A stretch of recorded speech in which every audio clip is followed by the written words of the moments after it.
Hello and welcome to another episode. In this one, we deep dive into the world of health and fitness.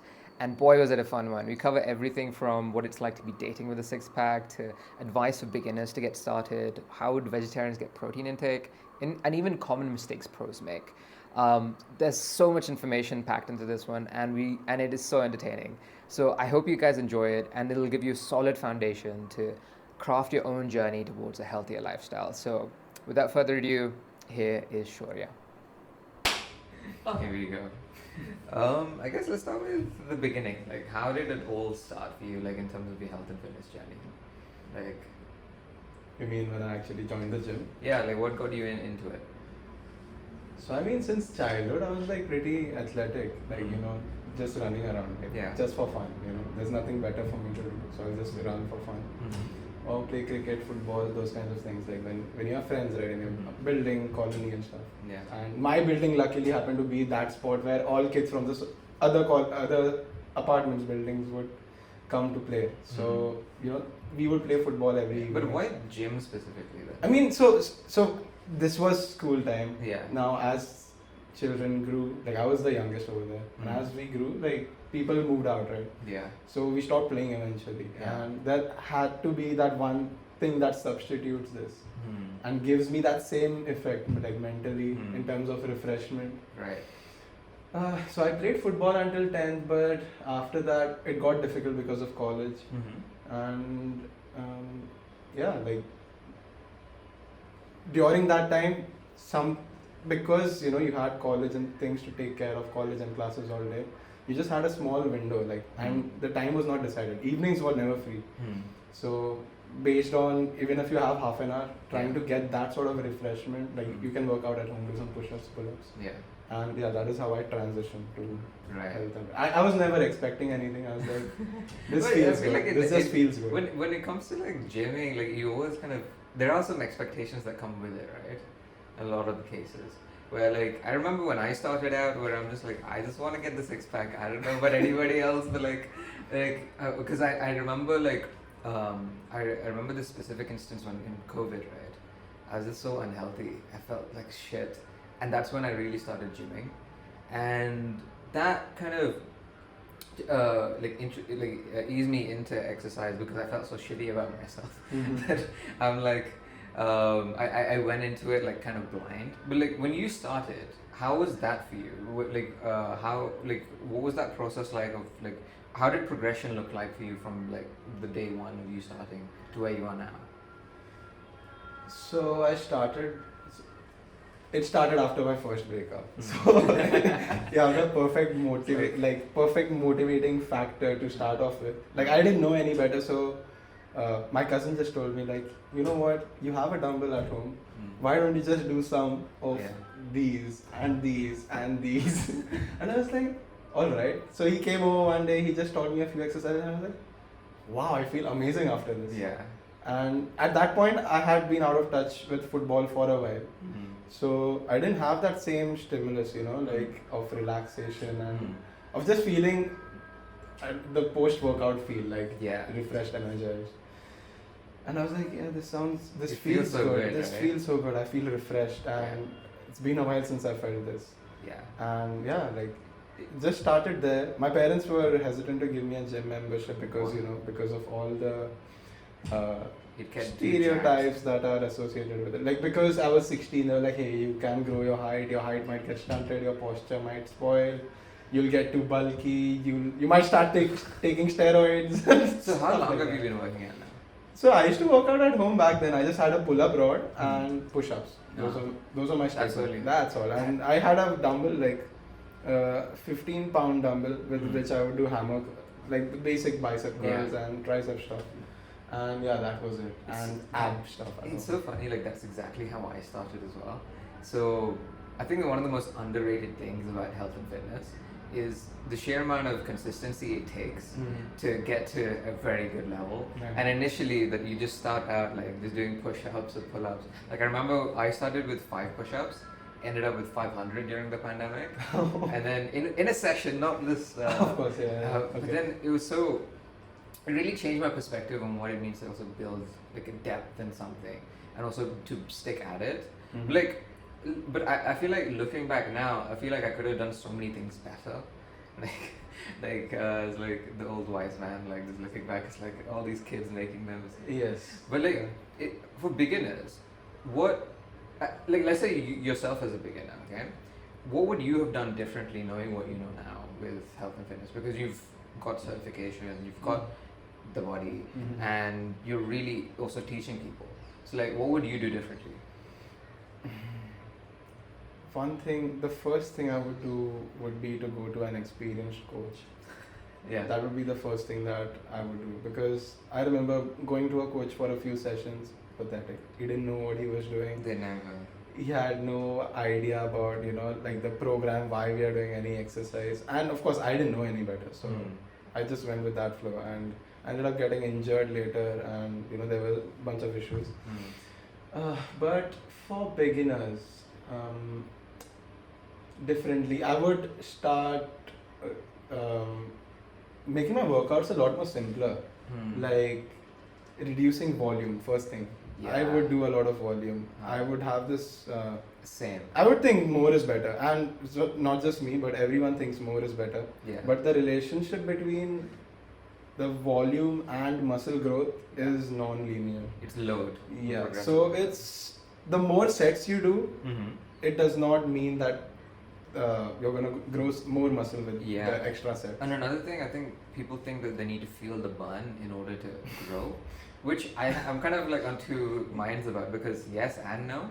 Yeah. But more on the side of the mindfulness, like how mindful are you doing the rep? Yeah. After I learned about progressive overload and like slow on the eccentric, and how you can do simple movements and you can feel it, but you don't need to fucking die during the set.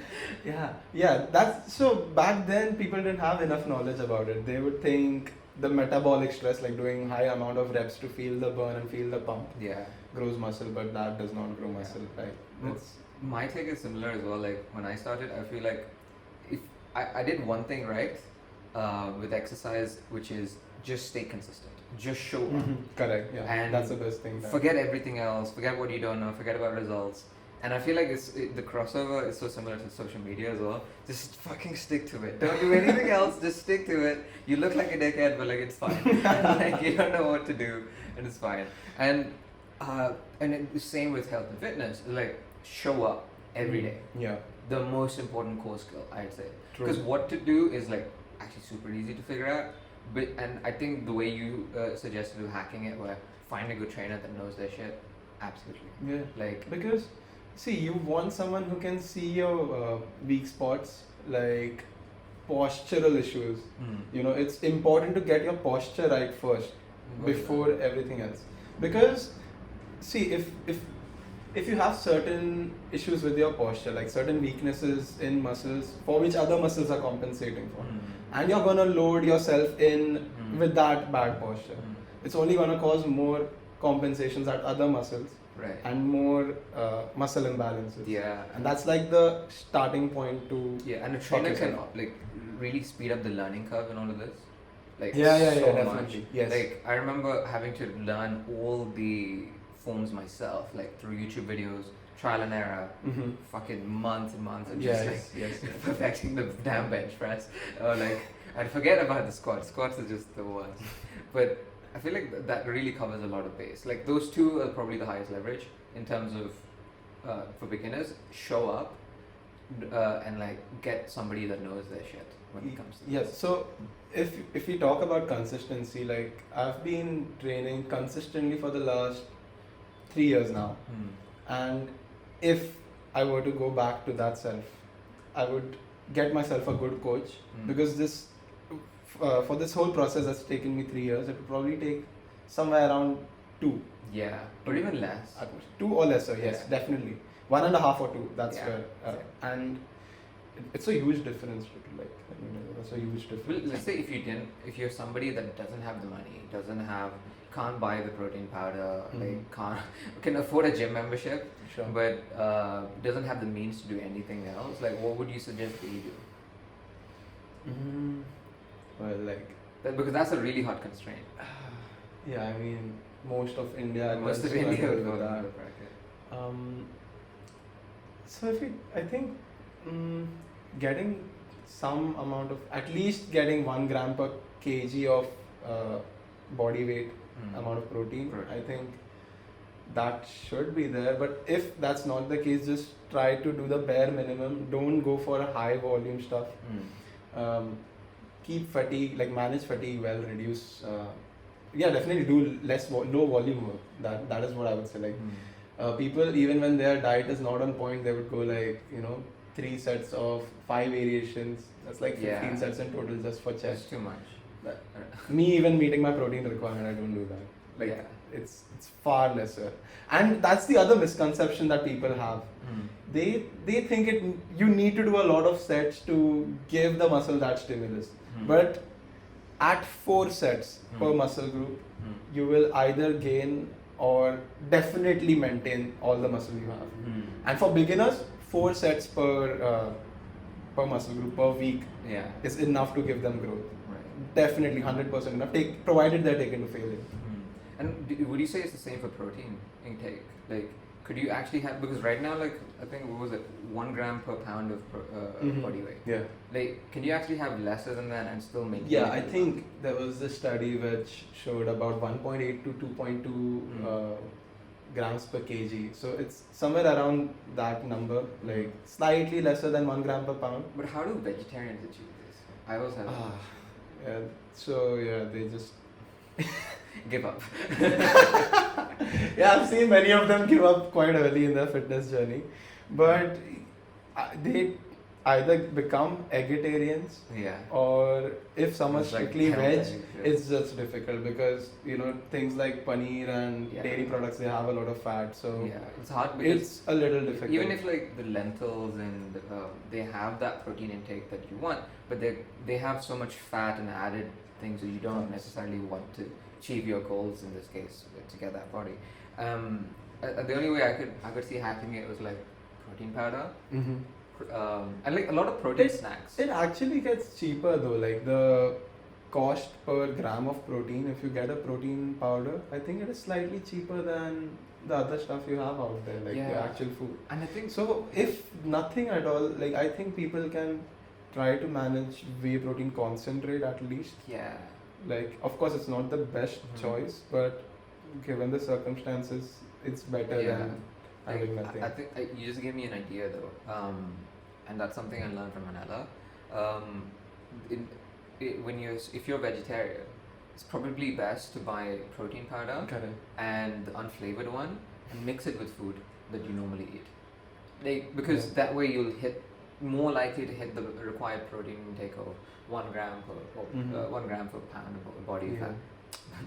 Body weight. So I think that would be easier, and like eggs on top of that, and that should cover at least 80% of your needs. I mean, these are first class proteins, like the amino acid profile is complete. Like if you look at other sources like lentils and vegan stuff, is there a downside to having such a high protein intake though? We haven't seen any, like there's none in these latest researches. They don't show much problems with that, but sometimes you might have issues with your kidneys if you're not having sufficient water, because your filtration gets a little difficult. But I think that's probably when people start going into the high protein diet territory. That's like 3 grams per kg of body weight. 3 to 4 grams, and that's probably when people are doing a body recomposition or like cutting. And I know this when I at least when I was growing up, there was this perception that if you are a teenager, you shouldn't work out in the gym. Would you agree to that? No. You should show up at the gym. Yeah, you should work under someone who knows his shit. Who does it affect their growth in any way? I think it improves their growth because lifting has shown to improve bone density and a bunch of other factors. Makes sense, honestly. So, I mean, form is important. Like, which is why you need to train under someone who's. That's such an underrated thing. Like, so many people fuck up with form. And let's say if you didn't have a trainer with the luxury of one, like, how would you get good form? Like, how would you go about learning the proper form to do X, Y, and Z? Keep things simple. Like, do simple stuff. Don't try to overcomplicate your exercises. like I started with push-ups. Everyone can start with push-ups, Yeah. and I did only push-ups for like The 2 to longest. 3 years of Yeah. my initial 2 to 3 years of working out. And it's so much easier to do this. Yeah, and it's so much easier. Like you can. Easier to load up. So like, would you say like calisthenics is a good way to approach bodybuilding? For bodybuilding. Yeah, because I feel like a lot of people get into calisthenics, but under the pretext of wanting the body that they wanted, but they wanted to do it through calisthenics because it's more natural and whatnot. So like, but I don't know. Like I've always been like the sheer volume you need to hit in order in calisthenics, because I've done calisthenics for a year, and it's great. Like your push up count will be incredibly high, but at the same time you're not load. Like, the load is just missing when it comes to calisthenics, but you have to fill in through volume, which you can't. It doesn't really fit the bill. I think if you're looking at bodybuilding, it's best to hit the gym and optimize growth for each muscle. Yeah. Calisthenics is good. Like people with great genetics, they do really well with just calisthenics because it basically covers everything. But the progression is pretty slow, you know. Like if you're starting off as a beginner, you'll probably achieve more in 1 year at the gym compared to calisthenics in terms of just growing muscle. And beginners have this innate ability to grow better. Yeah. Because I forget the name. Newbie gains. Newbie gains. What is that again? So it's like when people just start lifting, Yeah. they can just grow with just a jog. Yeah. Like they can put on some muscle just by doing Yeah. some cardio.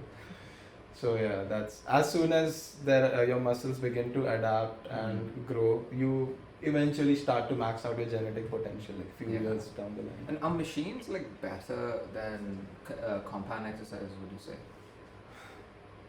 Yeah, the recent studies show that there's not a lot of difference, but in my experience, it's always machines give you that extra stability that you don't have using barbells. Yeah. So it's great to eliminate the extra neural factors that go into the compound lifts and just focus on one muscle.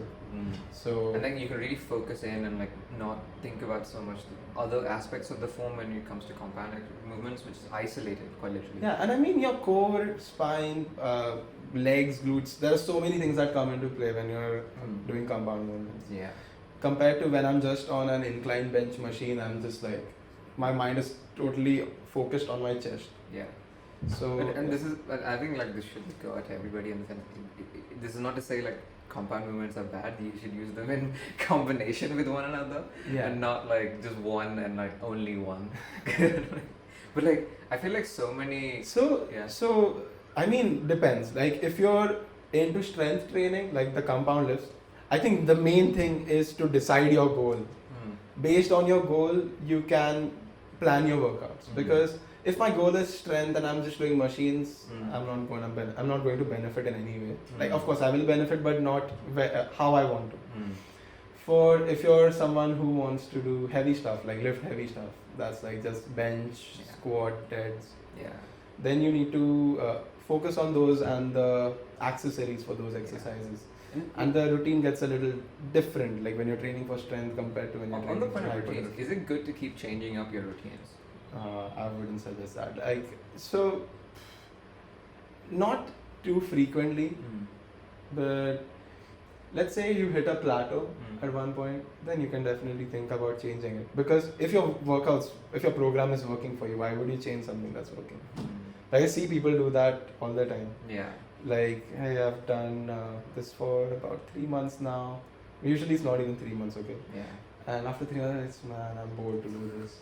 Can we do something else? Yeah. Can we do something different? Yeah, I saw this on Instagram. This looks cool. But yeah, that is where you sort of lose a track of, the track of keeping progress. Yeah. I've noticed that as well. Like for the longest time I didn't keep progress, and I wish I did. When it comes to health and fitness, because it's hard to measure how you were a day before, or the week before from the week after.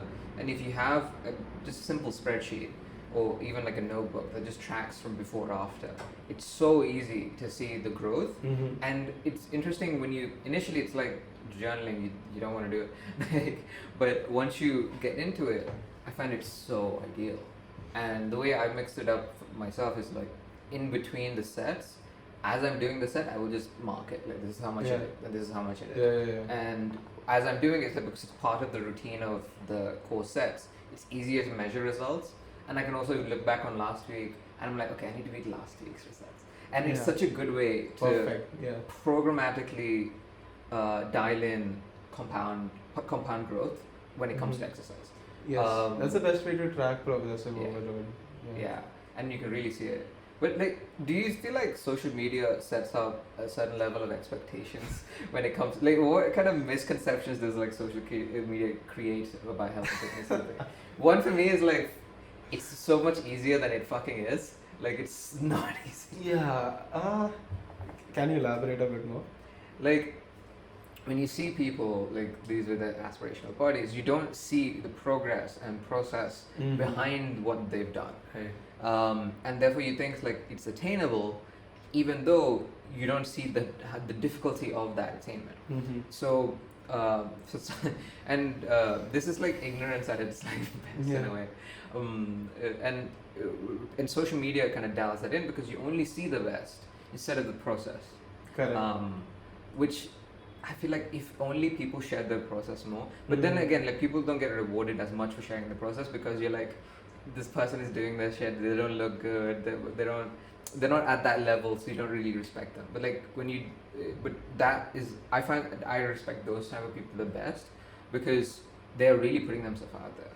They're pushing for, they have accountability, literally social accountability. Like you criticizing them for posting about their progress is their accountability. And that actually, I think, is a powerful motivator for you to exercise in a way. But I'm digressing, but what was your take?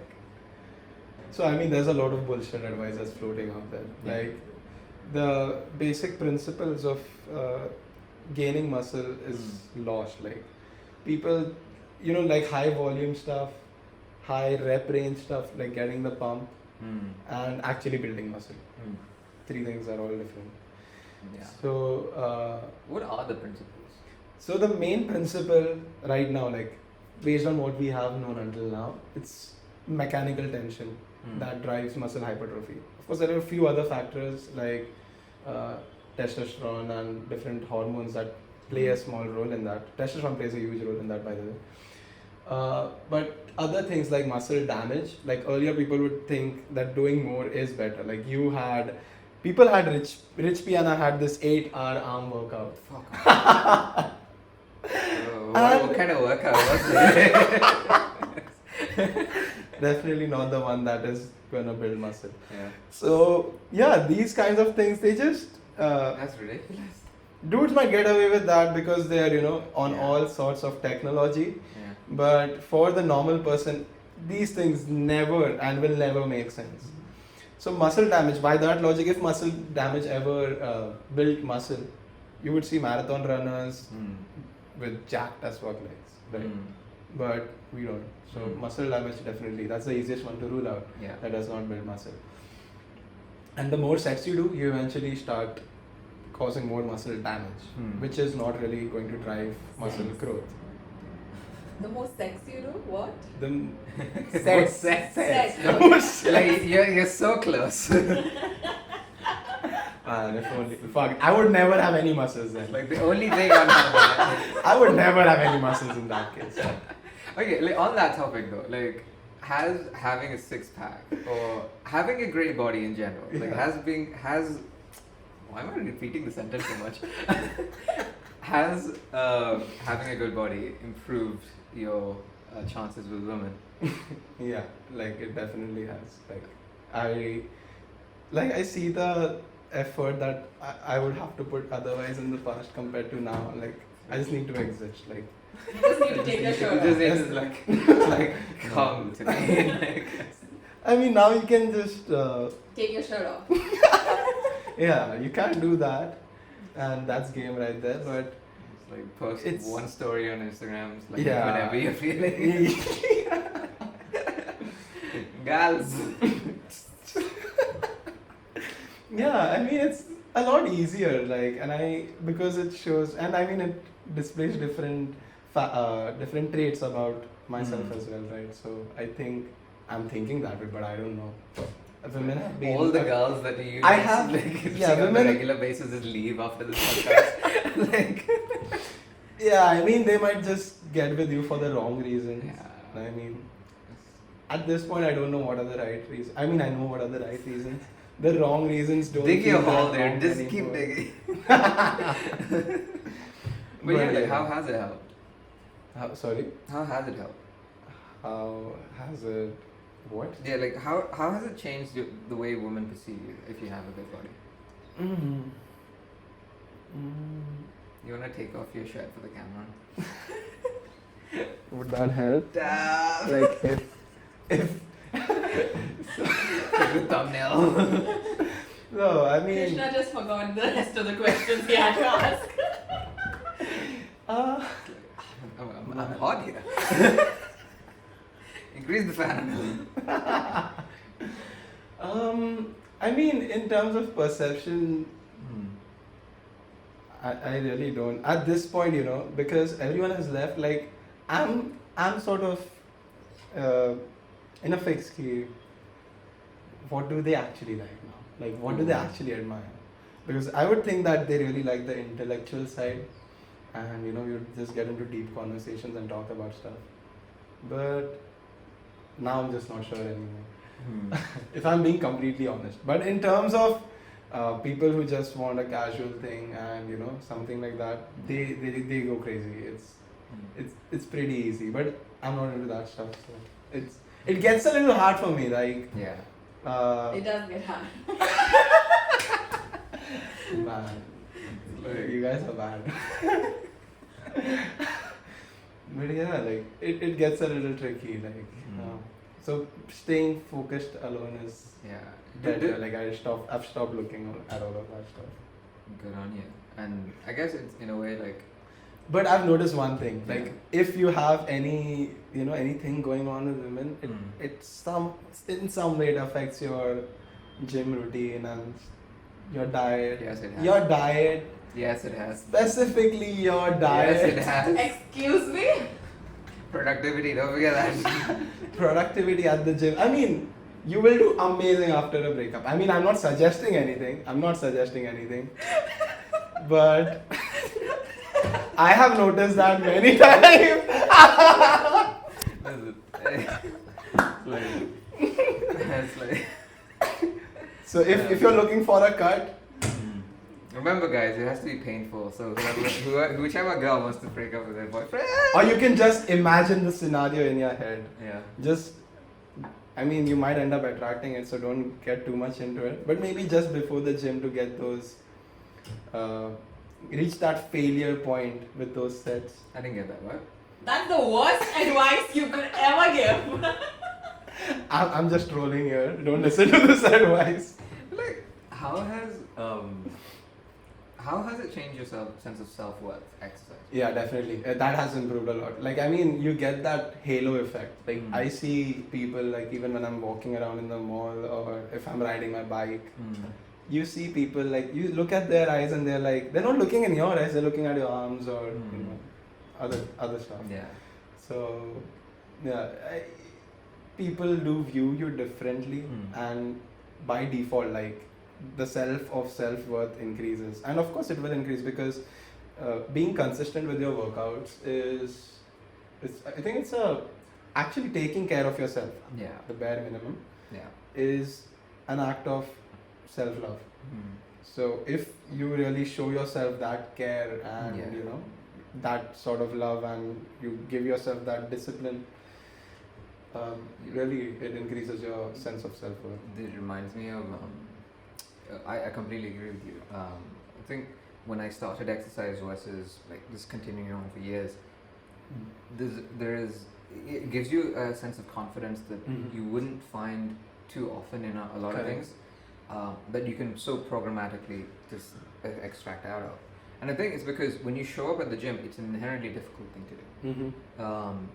Regardless, like a lot of types of exercise are the same thing. But once you see the results, like achieve a certain sense of self-respect and like reverence for who you are, because you're looking at yourself in the mirror as somebody you're proud of because you have achieved that thing and you have gone through that shit to achieve that thing. And I can't like describe it enough, but I suggest everybody to do that, like, because why wouldn't you want to feel good about yourself? Yeah. Like, why wouldn't you want that sense of self-respect? And there's just one way to achieve it. Like, you have to put in that effort. Yeah. You have to stay disciplined. You have to eat right. Yeah. You have to show up at the gym. There's no other secret sauce. Like, Yeah. that is it. That is it. Like, it's not as pretty as like take this protein and like powder, like take that supplement. It's just like show the fuck out. Yeah, like we just so that we shift the blame and don't take accountability. Yeah. I think we try to blame different factors. If only I had 2 hours off from work. If only I was a non-vegetarian. If only if only there was a gym nearby. Yeah. If only I had the time to work out. Yeah, and if I'm vegetarian, therefore there's no I problem. mean, perfect conditions are never gonna. There's come. never gonna be a perfect thing, Never, conditions never. for you. That's never Yeah. gonna happen. That's true. So you can do basic stuff at when life gets busy. Like it's not always gonna be the same. Yeah. So you can just tune the variables accordingly. Like you can get enough from a home workout just with a couple kettlebells. Yeah. For life, you can be jacked just with kettlebells. Damn. Yes. Okay. So if you are someone who does not have time or just wants to set up a home gym, just get a bunch of kettlebells and get started. I did not know that. Oh, they provide great stimulus. Like just you can add body weight with some kettlebells and you can get jacked pretty easily. That's not easily, okay, but For all the fairly people that better. lack the finances to be able to Yes. support this. Yeah, you can lifestyle. a kettlebell is a home gym. Like on days when I would not like going to the gym, I just start swinging some bells, Yeah. and it's pretty good. Like it works on your core, forearms, arms. Yeah. There's a bunch of stuff that it does for you. Yeah, like now, what kind of level are you on? Because now you've, I feel like there's stages of progression when it comes to health and fitness. Initially, it's just show up. Correct. And then after a while, you start seeing the results. And then there's a point when you start seeing the results for a long time, but then you don't achieve the physique you've always wanted for a while. And then you achieve it. So now that you've done that, like what's beyond now? What's the next level for you? So right now, I feel the next level would definitely be getting more mobile. I think that is something that I've ignored as in all these years. Is that a Stretching, common mistake mobility. that a lot of pro lifters do? Yes. So I think that is something that many people are. That's the biggest mistake that most people are doing right now. Because by the time, let's say someone who's been consistent through their mid-20s to their 30s, 35s, mid-30s, and if they've never done mobility work or any kind of or decent amount of stretching during their training period, they'll witness all sorts of stiffness in their body. And the ultimate goal of working out is so that you are able to live pain-free at a later point in life, right? Like you want to move better, you want to feel better, you don't want to feel all these aches and pains in your joints, muscles, Wrists. and wrists. And you should be able to touch your feet, touch the floor with your palms. I think that's something that people don't appreciate about Yeah. working out at the gym. It's not just lifting weight. It's a lot of mobility, a lot of stretching, a lot of cardio as well. It can be. Because it's like a holistic approach to your whole body. And to think about, even to get there, you need to clearly define your goals. Now, I've been at a place where I was told I wouldn't be able to walk again without a surgery. So at that point, I was grateful to be able to just be able to walk again. And when I set my goals right now, I think about how do I want to be able to move in my 80s, 70s, 80s, anything after 60s, right? So that's how you set your goals. Because people have this misconception that as you age, things just get worse. Like you'll hear people saying, okay, you have all this muscle right now, just wait until you're 35. That's Uh, it's a very limiting belief. and like how little they know, because and to suggest something like that, it sometimes blows my mind. Like I've noticed this in my parents, where one looked after their body and one didn't. And the difference in the way they aged is ridiculous. Like one has every health condition under the sun. One is like, yeah, I'm just gonna chill and have a beer. Like, and it's insane that how much the way you age, how your lifestyle and how you feel changes as you age if you work out. Like, what benefits do you see of just like just lay it out, like benefits of working out in terms of long term for your health? Better cognitive health. Like you will have better cognitive abilities even as you age. In your 70s and 80s, you'll have good balance. You'll be able to walk a flight of stairs. You will probably not be diabetic because your muscles, they are a metabolic sink. They just all the glucose, all the sugar that you're gonna have, they just start filling them in. Yeah, those are just some of the few high level benefits. Yeah, things it does for your mental health, confidence, and I mean it's one of those things that has a snowball effect. Like you see yourself in the mirror, and you know, as you progress, you see what's possible when you put in the right amount of effort, you are consistent, disciplined, and are actually taking care of yourself. And you can sort of apply that same, it's like a template for other areas of life as well. And what do most people neglect when it comes to the gym?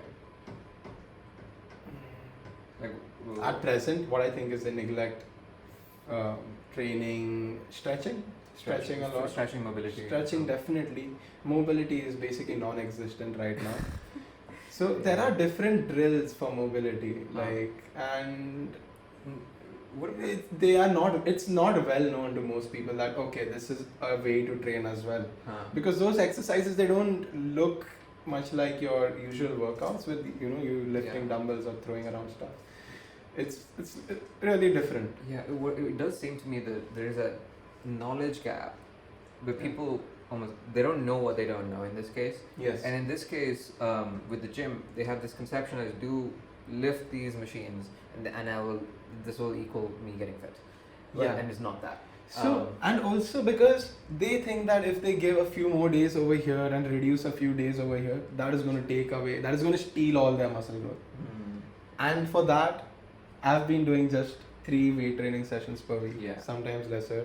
That knowledge gap is something I find quite interesting. And that's what that's what I mentioned earlier, right? At 4 sets per week per muscle group, you will either gain or maintain all the muscle. Maintain for sure, irrespective of whatever level you're at.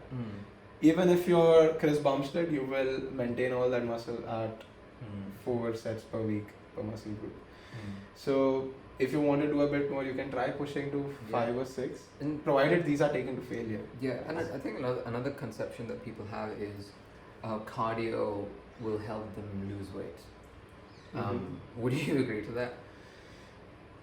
Now that it kind of depends on the person's goal, really. So the ideal approach that I like to take is to increase muscle mass first and then focus on fat loss.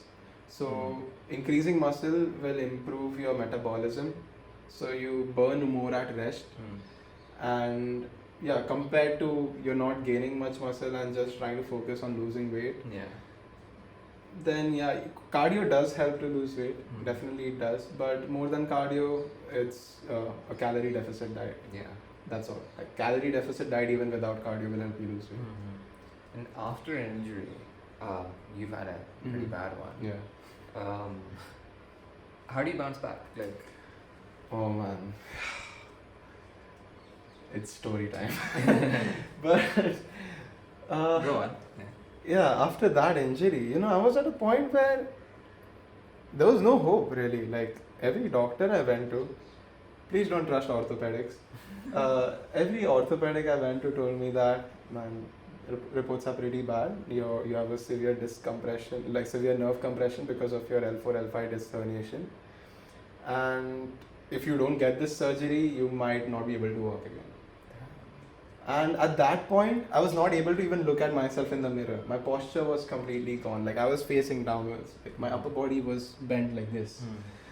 And it was a pretty bad spot to be in general. Like I never thought I'll be able to train again, let alone, I thought I'd never be able to walk again for a bit. It was like life as I knew it, like it's gone. Like, and for an athlete, that whole thing is my god, that was really traumatizing. I mean, that was a proper ego death actually. And yeah, to bounce back from that, I luckily met a few good doctors who helped me get to a certain level of fitness. Like it took me 6 months to just start walking again. So I learned to walk I started walking after 6 months. I took another 5 months to perfect my walking, another 5-6 months to perfect my walking. Around after 8 to 9 months, I reached that point where I could jog if I wanted to, but with a lot of back and hip pain, definitely. But at that point, sitting and doing basic activities was it was doable. So what I'm saying is, like, I was at a point where I had gratitude even to be able to sit straight. I was not able to sit straight just to eat my food. I was not able to go to the washroom by myself, And when you start depending on others for these basic activities, which most people do in old age, and I'm not sure how they feel about that right now, but because everyone believes, hey, okay, you're old, this is probably needed. But right now, I think if we take good care of ourselves, that might not be needed when we are old. Like I've seen pretty athletic 89, 90-year-olds. They were Olympic athletes and they are really in amazing shape right now. I think her name is Flo Mayers. There's this 89-year-old lady who ran track and won recently. So if you take care of yourself and your body until you're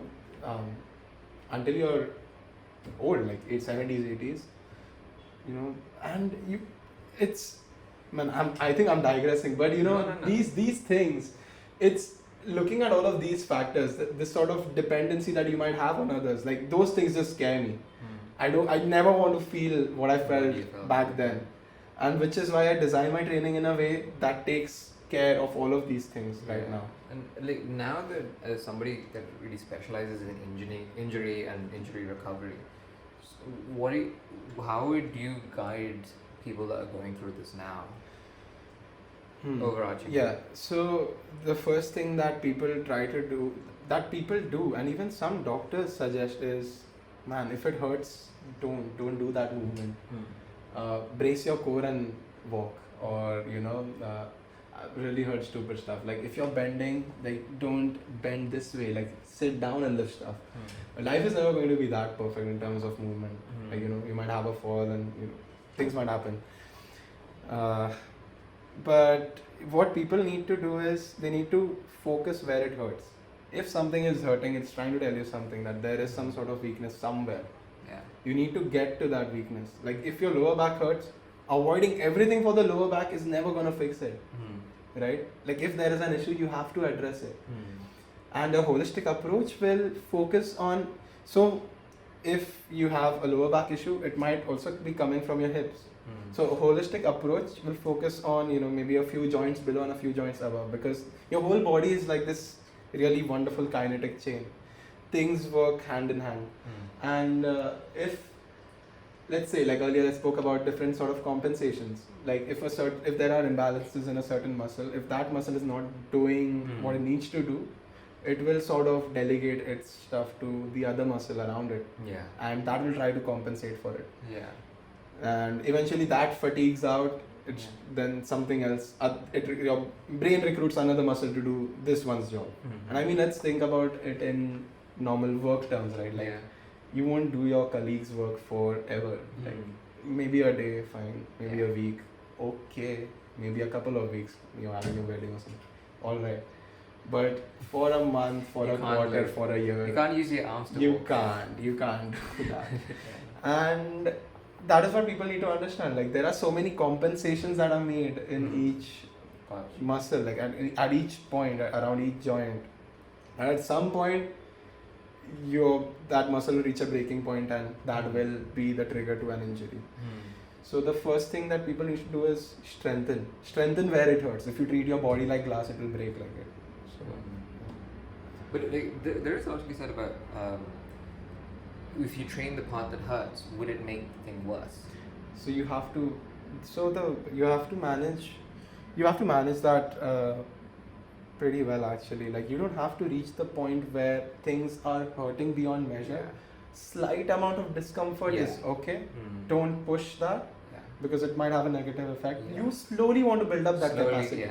yeah. Like I mentioned, like it took me six months to just learn to walk again. 6 months. Like, most people don't have the patience for even 3 to 4 weeks. And these things, they happen over time. Like, these injuries, they happen over time. Like over 2, 3, 4, 5 years of imbalances, and then there is that injury. Like, I actually, like, with our training, I noticed that with my wrist, where initially it was hurting a lot, and then, like, just slowly easing into it, the mobility improved so much. Like, for context, like, if you look at it like this, like, this is how it's now, this is how it used to be. Yeah. And that's wild. Like, even that, it still hurts, but I'm just like, I'm not as afraid anymore of, like, using it for working out. But it took 2 months something like, to properly recover. And that's another thing, like, you can get derailed when it comes to exercise, like, if you break that chain of the consistency chain. And I think at least the way I managed it is train the other groups. Like, focus on the other stuff that you need to be doing anyways. It doesn't involve these things, but still work on that thing, but not to the extent you're pushing it like you used to. I mean, so that's the thing that even I do. Like, you can, maybe if you're having an injury, you can probably focus on different things. You can, first of all, rehab of that injury is very important. Like, most people just miss this out. If they get some shoulder aches or mid back pain, lower back pain, hip pain, they just try to avoid those movements at the gym. But what you need to do is you need to address that. You need to get that fixed, strengthen those imbalances, see a good physio if needed. And like, once that is done, you can resume your normal lifting. But you have to, like, most people get these cramps or muscle spasms at some times, or catches, and they wonder why does it happen time and time again. And it's because they're not strengthening it. Like, when you have these small injuries, minor catches or minor sprains, it is trying to tell you something. You really need to go there, address that issue, and then move ahead. What would you suggest for somebody that's, like, gone through this injury but it's also broken their mind?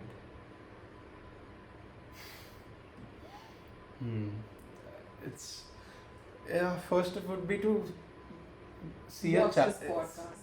What? First, watch this podcast.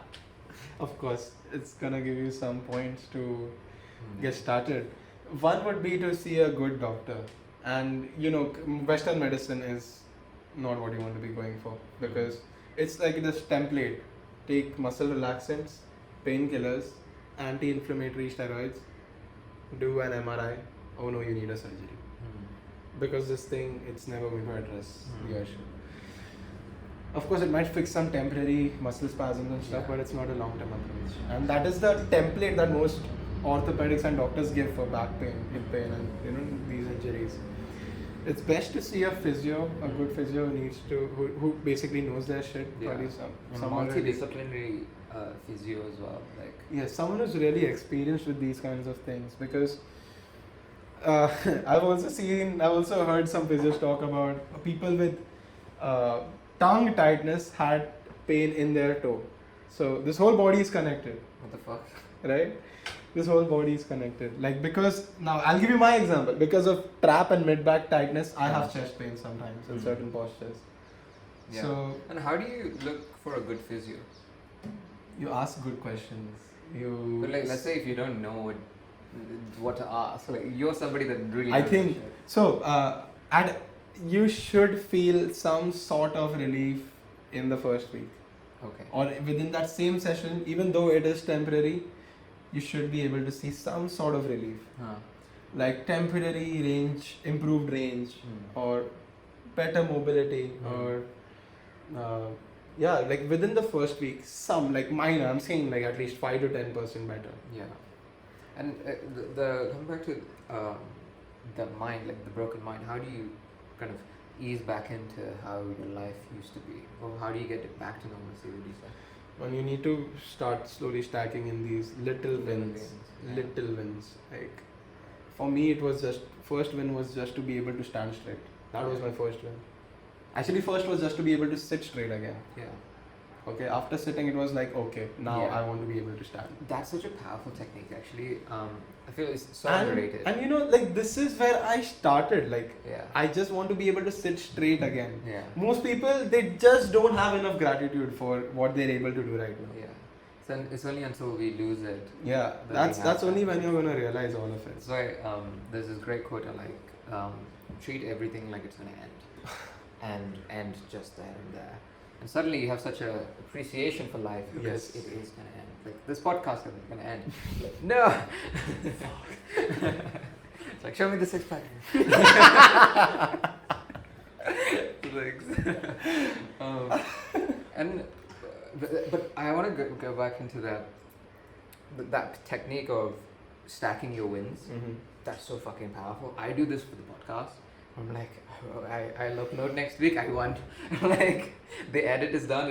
Like the podcast is done. Fuck, I won. Like, and we often think too far ahead. Mm-hmm. Like you need X, Y, and Z Yes. before you've achieved it or you can't do it. But often it's just like show up. Yes. Just show up a little bit. Yes. However you think you can, plan it, execute it, get it done, even if it's so shit. Like I remember my first episode. Fuck. I look back on it and I'm just like shit. This is only like eight episodes in, by the way.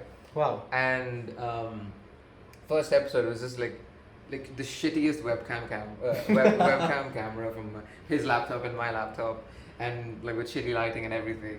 And I'm just like, fuck. I didn't have a desk, Oh. like to do anything. It's great you started somewhere. Yeah, but you have Now to look start. at us in person. Yes. look at Flaunting us. six pack actually. No. You give me 2 months. No, actually, nah, 4. 4? 3, 4. Yeah, definitely. We'll have It's to- being recorded. It's being recorded. You're being held accountable right now. will. I will get it because I've been so consistent for so long. Yeah. I know this. I Like, have complete faith. yeah. Your Like, diet plan is ready. is it? Okay, let's actually cover that a little bit. What are the fundamentals of nutrition? Fundamentals, like depends on your goal. If your goal is fat loss, you need to have a calorie deficit diet. So Yeah. you start losing fat. Yeah. If you want to gain muscle, you need to have at least 1.8 grams per kg to 2 grams per kg of body weight, or 1 gram per pound of Yeah. body weight amount of protein, Yeah. along with calories, along with more carbs and fats. Yeah. Definitely carbs on a high carb diet, like high carb with protein. Match your protein requirement and fill the rest with carbs. But get into a calorie surplus if you're looking to gain muscle. You can also do a high protein diet. Yeah. I kind of have reservations about the high protein diet, Okay. but it's good for body recomposition, and Okay. it's because like What personally reserva- I've been afraid to try the high protein diet because of What do you mean? kidney related issues? So, like things that what would be should not too be high of a used. protein intake? Above 3 to 4 grams per kg of body weight. Fuck, that's. And yeah, it's not shown any issues like in But what's interesting is like the researches. Indian diet lacks so much. Massively, which is why we have these skinny Indian bodies, right? Like skinny Yeah. fat bodies. Yeah, something I was learning about recently was the reason why Indian men tends to accumulate fat a lot in the abdominal area as well as the sides of the love Mhm. handles is because we've had so many famines and we've had so many conquering parties that it's like you're gonna starve today, and that has enabled our bodies, like has pushed our bodies to like, listen, we're gonna store as much fat as possible. Yeah. And that's why you see like these uncles that's just walking around like fucking in a bunny and like There's let's also not go there. there's also increased amount of cortisol Yeah. which all these Yeah. incidents and issues cause, Yeah. that causes this huge Yeah. fat belly. I am just fat shaming Indian uncles. No, Listen. I mean It's fat shame Indian aunties, dude. It's like honestly, I- fuck. Aunties are the most like fucking like they're so entitled to an opinion when you're just like, shut the fuck up. You don't know anything. Like, honestly, aren't they? Like, you should eat so much, and then they just keep shoving fucking laddu down your throat. Are you talking about Tundul? बेटा दाल में protein है. Yeah. ये एक वाटी It's like- dal it's like if हो you गया तुम्हारा Exactly, like. Man. Are you talking about Tundul Masi? Who's that? Chota Lee. He's like, that used to be my nickname in school. Tundul Masi. Yeah, I was just fat shamed throughout my whole childhood. What? Like, hence where I am now, overcompensating with the podcast. But like, do you know any great tricks for dealing with difficult situations? Like what kind of difficult? Mentally situations? difficult situations.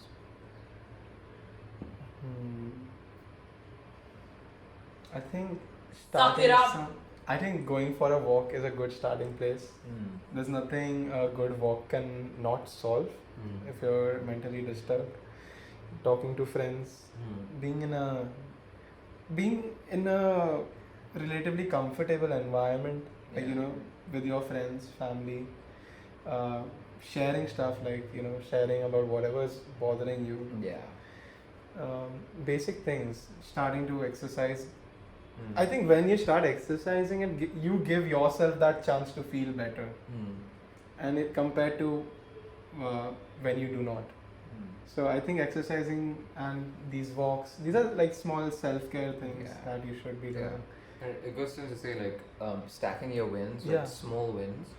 Also Start helps. with something that you know you do good, that you know you're good at. You are, and once you start with that, you can expand to other areas. Yeah. And it reminds me of like the similar tricks I have as well, like go for a walk and all that. Like, but one trick that's helped me recently is this thing that Alex Hormozy put out ages ago. Like, I was just watching one of his videos, and he said he's been to so many therapists.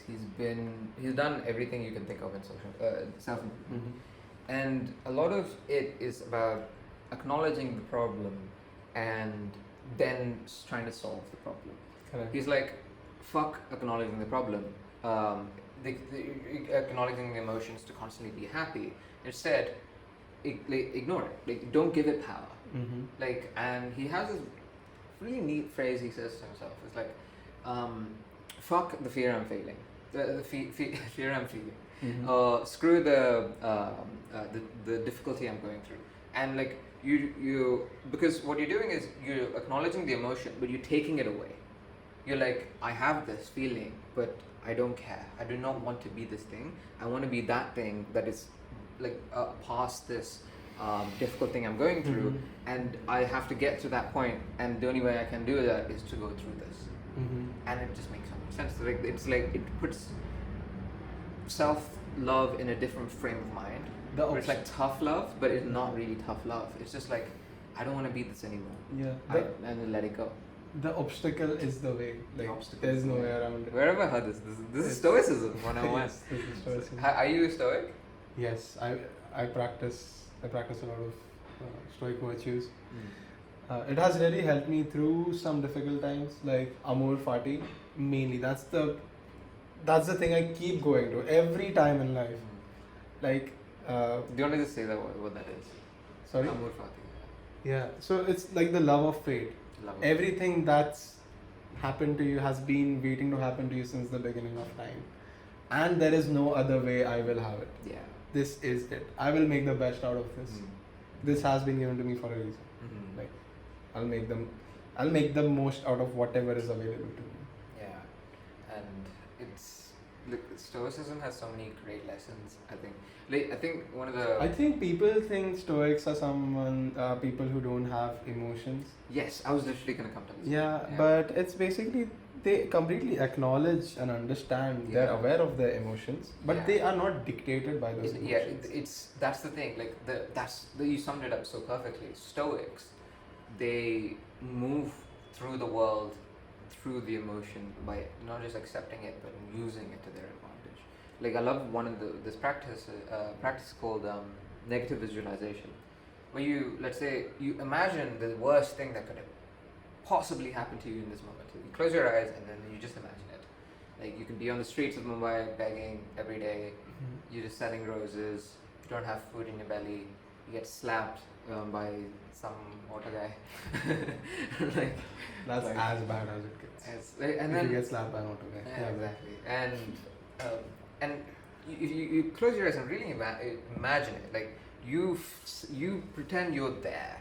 You're on those streets, or like you feel it through your body. Like what does it feel like in your hair, in your skin, like the taste of it, the feelings in your mind, the thoughts that are running through, and that negative visualization I found to be so powerful, because when you come back, you're just so grateful for every fucking thing. You better fucking be, because it puts things into fucking perspective. It's like you're an idiot if you're not. Yeah. Like you just went through that shit and you're like here, and then like let's order Domino's.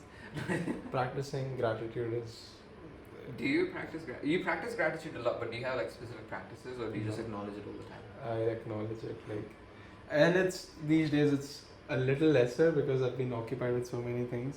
But whenever I'm feeling a bit low, or if I'm in a tough situation, I just remind myself I'm grateful to breathe this air. I'm grateful to be able to sit straight. I'm grateful to be able to walk. I'm grateful for all these opportunities that I have around me.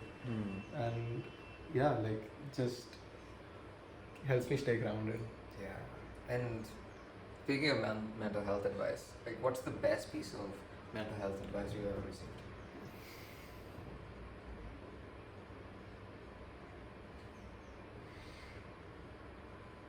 Actually,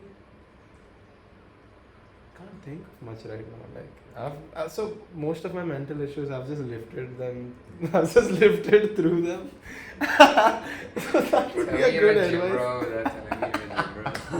I mean, okay, but it actually works. Okay, like when you do your workouts during your muscle contraction, there are these proteins released into your bloodstream. I think they're called myokines, and they have an effect similar to antidepressants.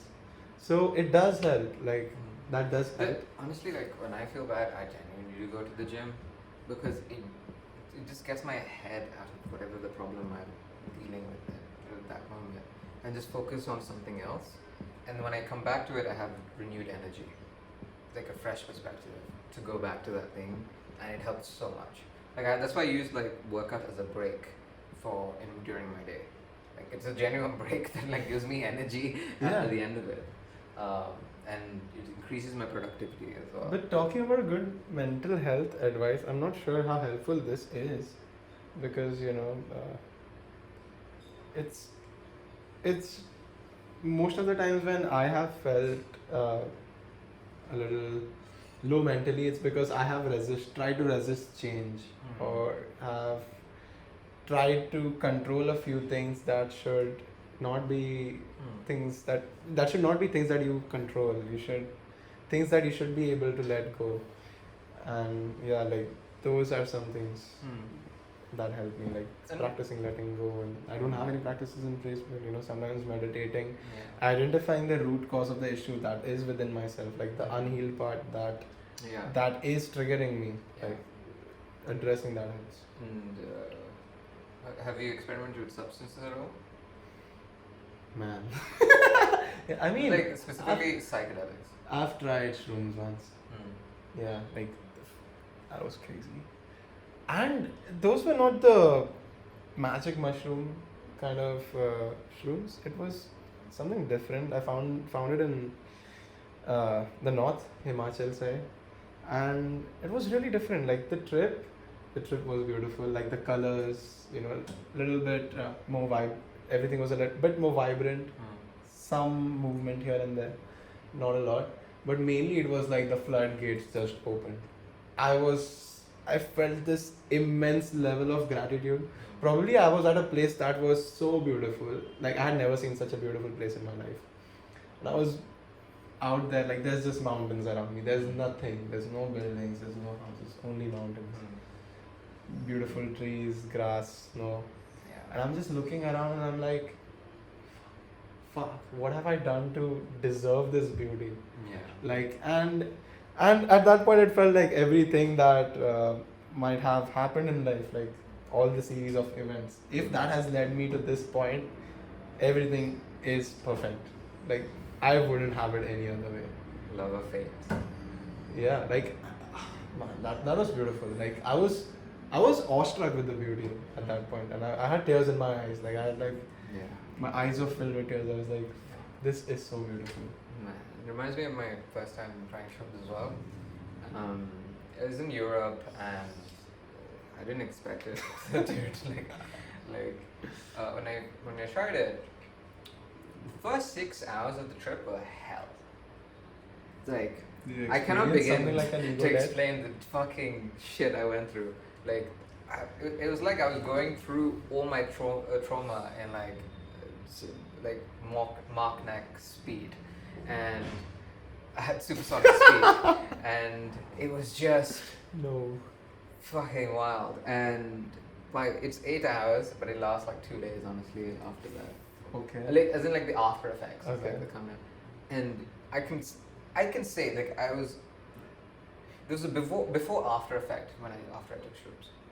Before I was one person, after I was another person. Mm-hmm. And the person after had processed all his childhood trauma. Okay. And I'm not exaggerating that. Like, I genuinely feel that.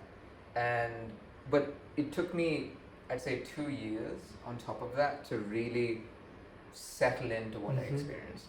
It was one of those, I cannot, it was so euphoric, but it's also sort of, it's like the huge mental baggage just dropped. Would you say like it gave you a new direction to move in, or like Yeah. eliminate certain things that you had been doing Yeah, at like, that point? Look at dude. life differently. Oh, so much. Like, for a long time I thought the world was meaningless, Oh. and that there is no point to any of this. Mm-hmm. And then I took it and I saw all the meaning just right in front of me, because I realized that the questions about meaning and the questions about what created what are paradoxical in that they can never be answered. Hmm. But the answers, the effects of those answers, like Hmm. why are we here? Like the fact part that here, that whatever is happening here, it exists because you feel it and you perceive it and you are experiencing it.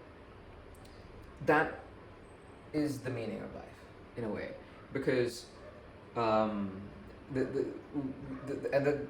I put this into words? If you look at a long enough time frame, everything is meaningless in that time frame. Yeah, That's like, an easy thing and to do. we construct these like almost rudimentary baby orientations around meaning. Like, this has to have meaning, or that has to have meaning. Mhm. This has to have reason. That has to have reason. And I think it's because of the way language is constructed. Language derives meaning from the world through our five senses. Like, if you break down a word, okay, like say here, okay, or music, like you can hear this. When you say here, you might think of ears. You construct them through your five senses. Mm-hmm. And what happens is, when you're a kid, you're only perceiving. You're only like taking in reality through your senses, and you're attaching these words to them, and you're finding these reasons. And I think, like, in a way, like, our language is constructed to constantly have meaning, in a way that, like, also is very constrained. I don't know how to else describe this, because it's kind of a complex topic to even like, Yes, it is. go into. But I've been curious about this. You post a lot about Osho. Yeah. Why? Actually, it's someone, I think I've discovered him recently, and the things he says, some of the things, they just make so much sense, and they sit so well with me. So I read this book called Don't Believe Everything You Think, and you know how thinking is the root cause of all the madness that exists in the world, Yeah. and the madness that you create in your head for yourself. You basically stray away from your inner intelligence, your inner wisdom, or I'll say the universal intelligence that exists within you. When you go against that, you sort of start moving away from fulfillment in this life. I think everyone has this inner voice that guides them, And because of so many opinions, because of education, because of our parents' opinions, because of the whole world's noise, because of outside noise, we kind of have a different standard in our head, and it's like we have to achieve something that even though it is meaningless to us, that should be achieved. But the movie tried to ignore this inner voice and go after these other, start focusing on the external noise and do things. Wild Wild Country. The movie. I've no. The movie. So the movie. I said the movie. I'm like. No, the more we focus on this external noise and move away from our inner wisdom or universal intelligence, I feel like we start just feeling a little dissatisfied with life, like not really fulfilled. And some people just tend to lose touch with it. Like the easiest example is to be in a job that you don't really like, or something that is not giving you that level of fulfillment. Of course, we have what do you call it? Certain obligations because of which we might have to do all of that. But you should always try to listen to that inner voice. It will guide you in some ways, in multiple ways, about different areas of life, how and what they mean to you, like to your soul. Do you always feel like sometimes, I don't know, my inner voice sometimes doesn't know and acknowledges that it doesn't know.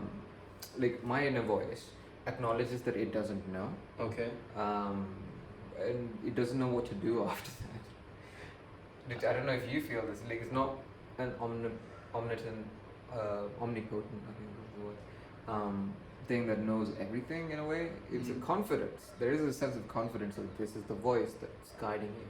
But mine is just like it doesn't always know, and it acknowledges the fact that it doesn't know because the complexity is too much or whatever. And it's just like take a step back.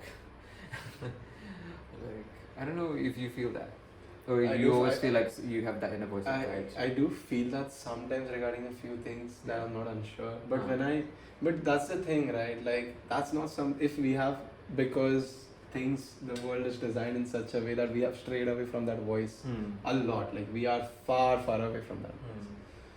To get back in touch with that is like you slowly start trusting it, and it's of course that is also an incremental process. And once you have cultivated it fully, like I think that voice gets even more powerful. Do you have practices in place to almost exercise your mind? Not currently. Not currently. I try to meditate sometimes, but I'm definitely not where I want to be. I mean, meditation should be done just for the sake of it, not for any external outcome. Yeah. That I will sort my mind out with meditation. Let me just sit. Yeah. If you're chasing an outcome, like that's just the wrong reason to meditate. Yeah. And we're closing near like the finishing line of this. What? Well, yeah. Damn. We still have a bunch more questions though, right? Like, what's one mistake you're glad you made?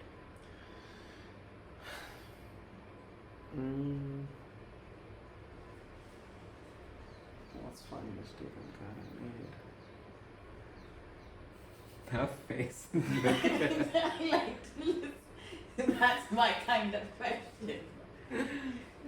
Man, like Come on, give us a crazy story. I don't have. I've lived a pretty safe life. I've not done anything crazy, but I think fucking up my back. I'm glad I made that mistake. How did you fuck your back? Yeah. While deadlifting. The ROI on deadlifts is not worth it if you are looking to build muscle. Like, I feel like the deadlift and the squat are sometimes the most poorly designed exercises, personally, because so many people injure themselves. I feel like it's a machine problem, not necessarily an exercise problem, mind you.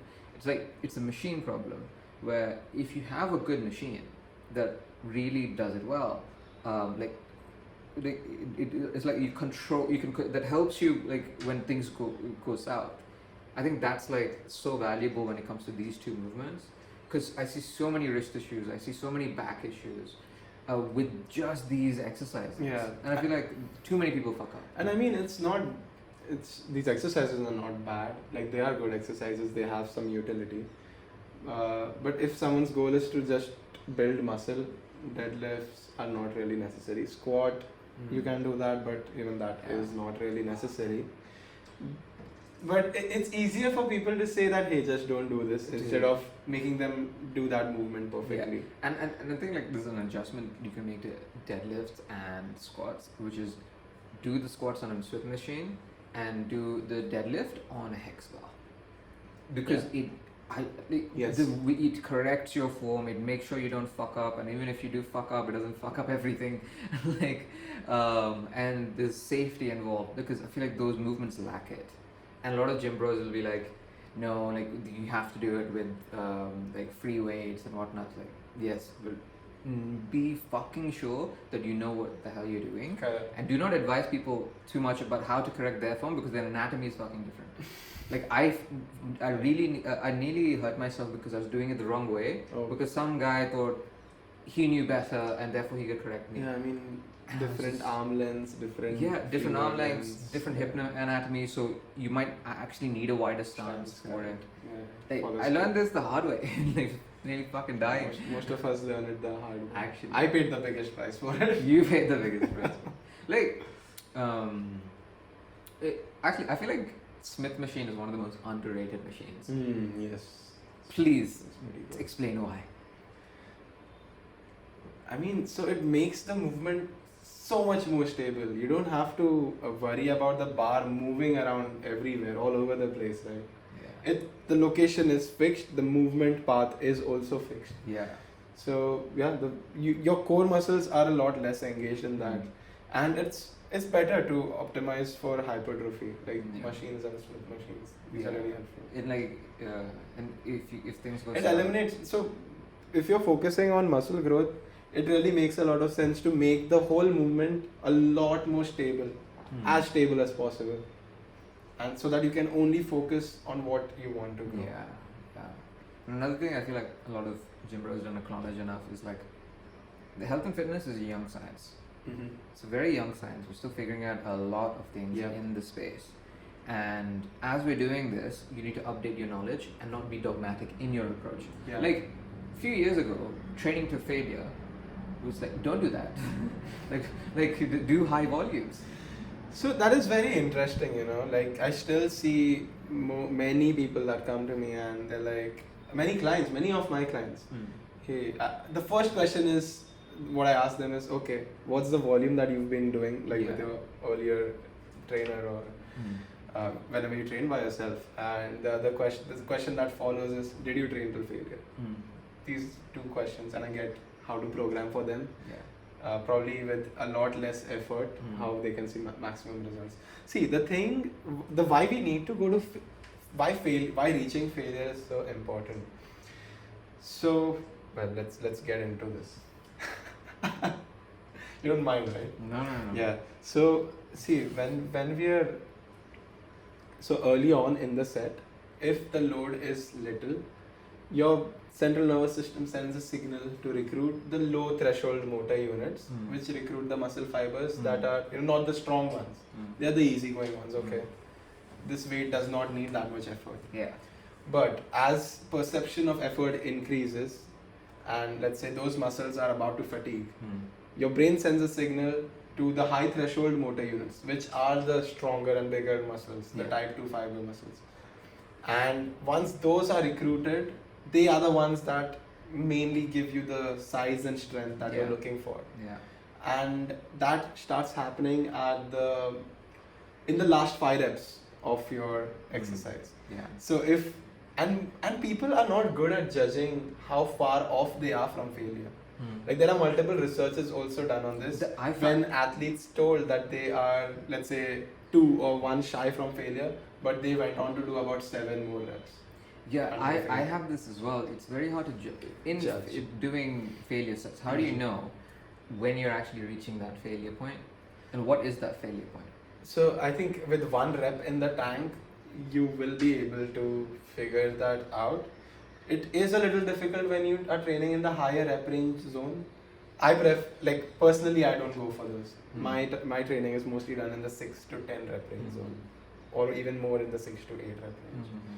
Because the more reps you do, the more fatigue you keep adding. Yeah.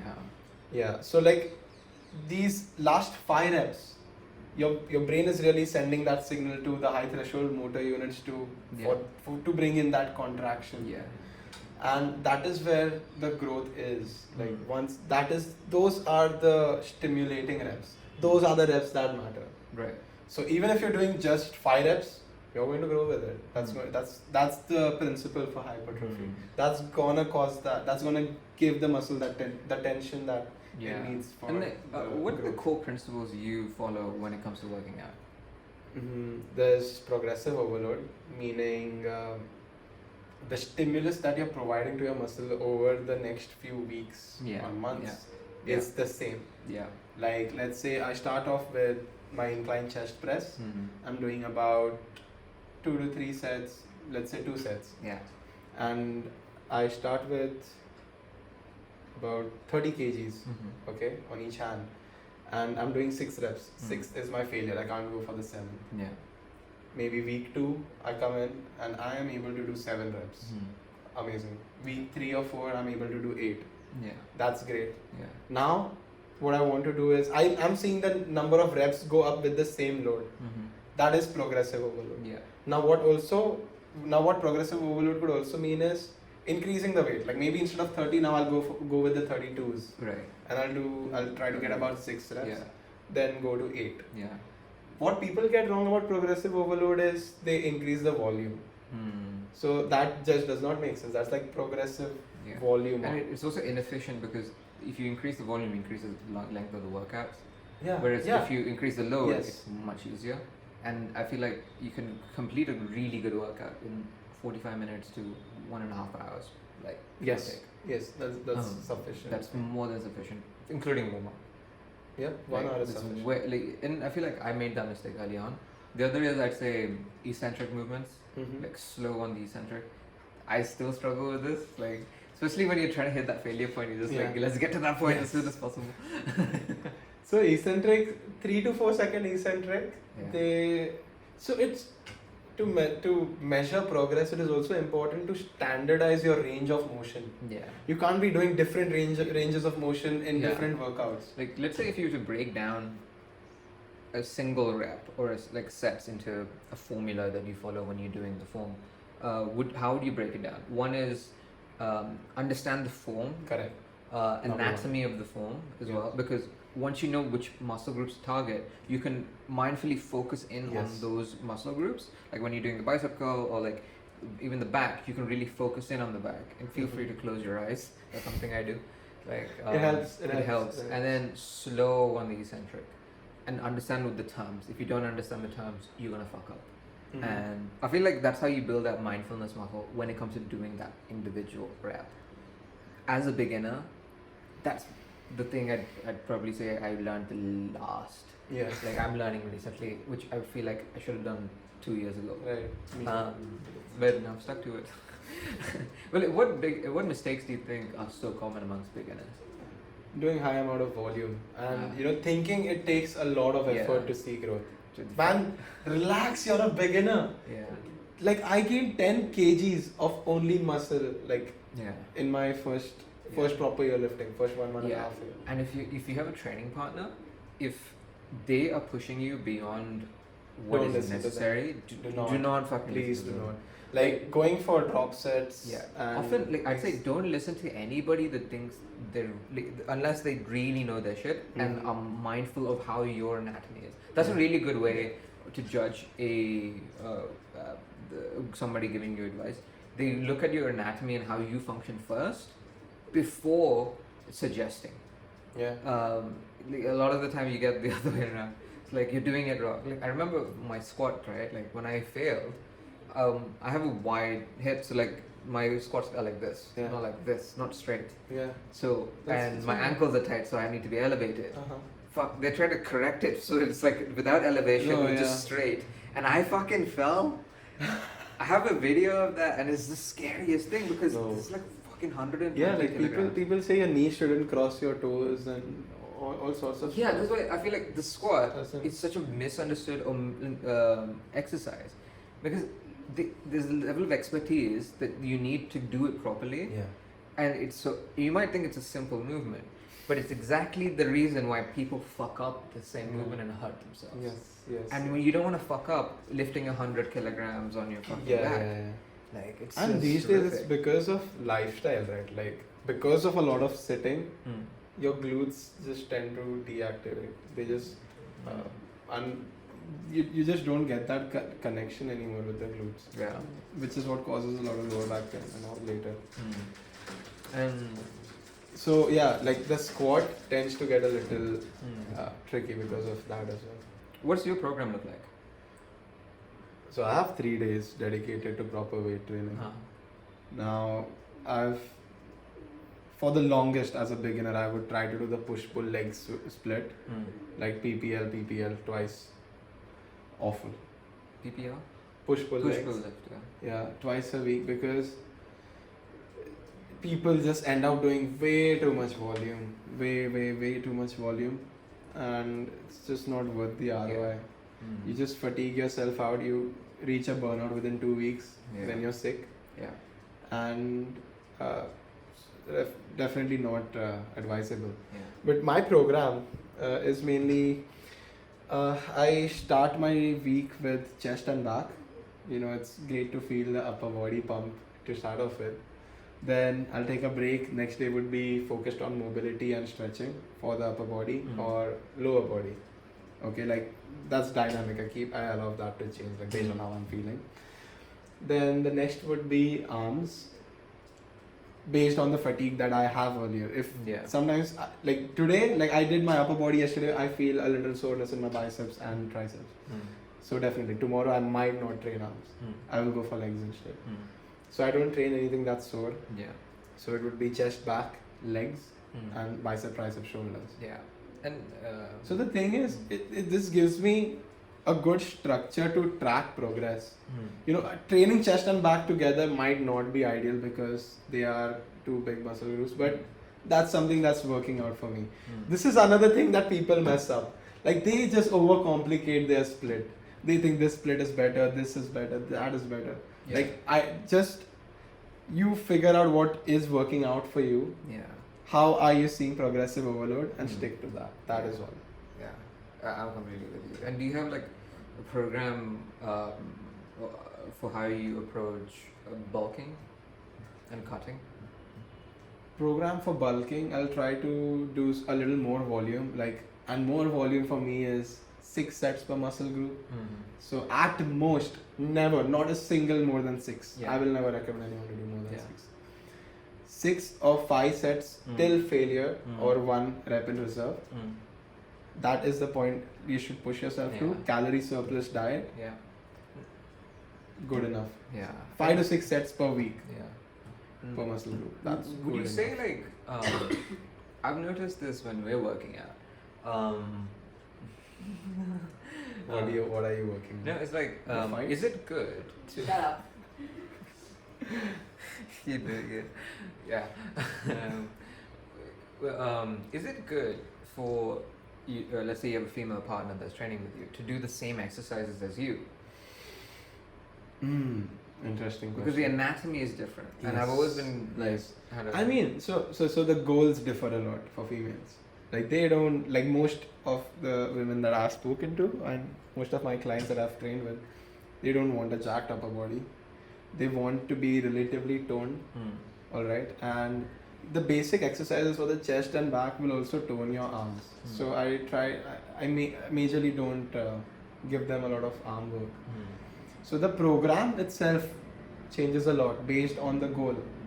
Now they really, of course, they want to focus more on their lower body, glutes, flexibility, mobility. So my focus would be to at least train glutes twice a week, Right. glutes and the legs, and also include some sort of mobility element and posture correction, Yeah. those sort of things with them. Yeah. So upper body, we'll just do some basic stuff for the chest and back, like about 4 sets per week.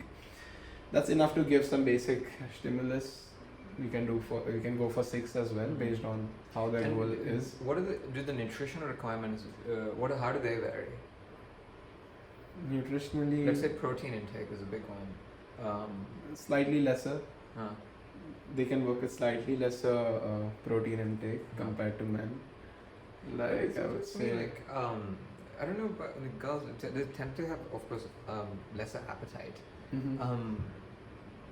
Wouldn't that mean it's harder to also eat them? But they also weigh less, right? Like I mean, exactly. So like, if someone has a that's lesser true, appetite, I didn't they take that probably into weigh account. less. Yeah. So they're not having as much as I am. Like, Yeah. So I think somewhere around 1.4 to 1.6 grams or 1.8 is grams per kg of body weight. And is it good to, let's say, work out during your cycle? Yes, it is. I think no, it's not good to work out during your cycles. Like I'm saying, this is something that many male trainers can't relate to, and they like probably burn their female clients out during these times. And it is good to train during your cycles, but definitely like keep it down. Like first, maybe if it's your first day and if things are painful for you, rest. So how I program is the 3 weeks are good, intense weeks. The 4th week around like the cycle or that's where I reduce the intensity, I reduce the volume. Now the first 2 sessions might just be, we'll not push till failure, we'll go a little easy on that. Yeah. So it also gives the time to deload.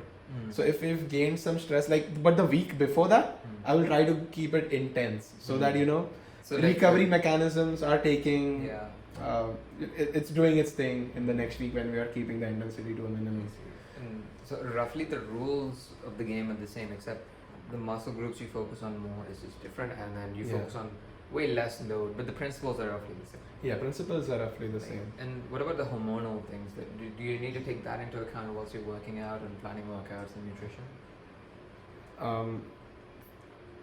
Like in what? Let's say terms are you like talking? during, I don't know specifically the hormonal shift that go throughout the month, but I'm just curious I think I just reduce the intensity around the time of the cycle, and that's fine enough. You don't need to overcomplicate it. But eventually, when as they age and typically close to menopause, there are significant changes in their hormones, and people just tend to lose a lot of bone density around that time and a lot of muscle mass. Right. So, and it just catches them off guard, which is why it's so important for women to strength train. Yeah. Like only cardio is not going to do enough. Yeah. And another thing that I think most women don't do right now is training till failure. Like, they can be honest with themselves. Like I've seen. But I feel like if your goal is toning, you don't need it. But of course, it makes the process faster, right? True. You're giving yourself those stimulating reps. Like, how do you limit that? Like, let's say if you want toning, but you don't want to get ripped, and you're training to failure, there's a point when you have to stop training to failure, right? Yeah, then you can just train till failure and reduce your volume. You can just do about maintenance reps. Maintenance. Like you can just do 2 to 3 sets. Yes, as you mentioned earlier. Yes. Okay. And do you have any health or fitness advice for people, women specifically, that have PCOD, and how they should approach health and fitness if they're looking to get that ready? I haven't worked with them. And do you have any idea about women that have just had their pregnancy? Often a lot of things happen post pregnancy that it changes up their whole bodies, right? How they can successfully recover from what they've been through post that.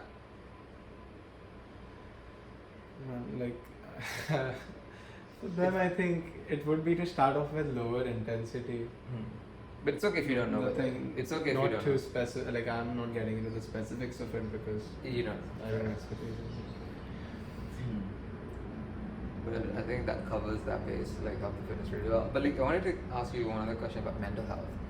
How do you beat procrastination? Just getting into it. Like I haven't.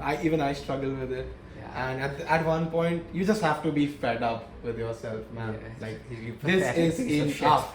If I'm gonna do it, I'm gonna do it right now, even if it sucks, even if it's bad, I don't care how it turns out. Yeah. I'm gonna do it just for the sake of Yeah. it, and that is it. Do you have any takes on that, Anna? Like, how do you beat procrastination? He's asking me because he knows I procrastinate a lot. No, but I completely agree with Shaurya. I think if you really want to beat procrastination, you just need to dive in. Even if Yeah. you don't like it, you need to do it. Yeah. You need to be selfish that way. When Yeah. I always tell people to be selfish, but when I say selfish, I mean do it against your will, for yourself. Yeah. I think, like, something that I found incredibly useful, but it takes a while to really dial in your head. And I'll use an exercise as an analogy. When you're exercising, when the going gets difficult in like competition or exercise, you go through this period of pushing through. Like, you're telling yourself this is good, it's only this much, and then you get to the other side. You can use that same method for everything, where you change the dialogue in your head to celebrate the pain of that moment you're going through. And what this does is it changes the patterns you have that are the opposing to this, which is it's going to be hard, it's painful, it's this or that, and it's literally like changing the makeup of your brain in terms of the what you say to yourself during that moment. And in time, if you habitualize this, it will change the way you approach difficulty. I think it's also giving and allowing yourself, like giving yourself the permission to suck. Like, Yeah, giving yourself the permission. Like, just suck. Yeah. It's fine. You can suck at it right now. It will only get better. Yeah. Like, I think that's That's what he said. Stop. I knew this was coming. That's what he said. Oh man. Let, No, I well, think I'm let's- single right the now. last rounds of questions, okay, we should all do, I think. Okay, what's a valuable lesson you've recently learned? Valuable lesson. I think the biggest lesson I've learned of late is about self-love. Like, giving yourself that care. See, I really think like you're all you got. Okay, and if you can't take care of yourself well enough, how are you going to take care of others? Like, you know, if you're not able to make that time for yourself and give yourself that care, or like in terms of health and mental health wellness, how are you going to be there in a good enough capacity for others? Like, you don't want to be cutting yourself for others, because at one point there will be some burnout, and it's not a healthy way to live in general. Yeah. Like, you will have different triggers Yeah. based on Yeah. based on people, like on external factors. It sounds a lot like acceptance of yourself in a way. Like, and Yeah, acceptance, and like, I mean, in terms of giving yourself that care, like compassionately, like not judging yourself, like not feeling guilty for what you feel, or yeah. I mean, I don't mean that you listen to all your impulsive thoughts and go out and do batshit crazy Yeah, it's like, things. I feel like loving yourself is the same as like, I'm gonna treat myself to X, Y, and Z. Like, I'm gonna listen to both of y'all and listen to myself right now. I wanna pee. I've been holding it for so long. I agree. I think for me, a valuable lesson I've recently, like I said, I'm big on methods and like collecting a sort of a bag of tricks to approach the world. Mental models, if you will. Yeah. One of them I was like, what would this look like if it was fun? And that question, if you ask yourself it when times get difficult, you find the fun, you look for the fun in whatever it is. I've noticed this in travel. I do this in travel, where I solo travel. Yeah. Like, I've only been solo traveling. Okay. And initially, you're completely out of your environment, you don't know anybody, and then you have to seek the fun if you are a solo traveler. Like, you have to find it, you have to look for it yourself, and by that I mean you have to create it. And that it served me so well. I've got the craziest travel stories because of it. And that's the same question popped up in a book I'm reading, Feel Good Productivity by Ali Abdaal, and that question has helped me a lot. Interesting. That I think it's gonna help me as well. I never thought about it. I hope so. And any other comment? I don't think. I think we didn't cover like what do we do differently on a cut. Like we just spoke about the. I've never been on a cut. I don't know. Yeah. So I mean, talking about principles, when it comes to the cut, you just need to. So you had a bulk. What was the reason for the bulk? It was to gain muscle. But okay, along with gaining muscle, we also tend to gain some fat. Now, what is the purpose of the cut? To get rid of that fat and to maintain all of that muscle that you've gained. Now, the mistake that people tend to do is I don't know why, but everyone tries to do more volume while they're cutting, and that is really counterproductive. You had a bulking phase to build muscle. Now, why are you trying to build muscle even in the cutting phase? While that is not what it's meant for. Yeah.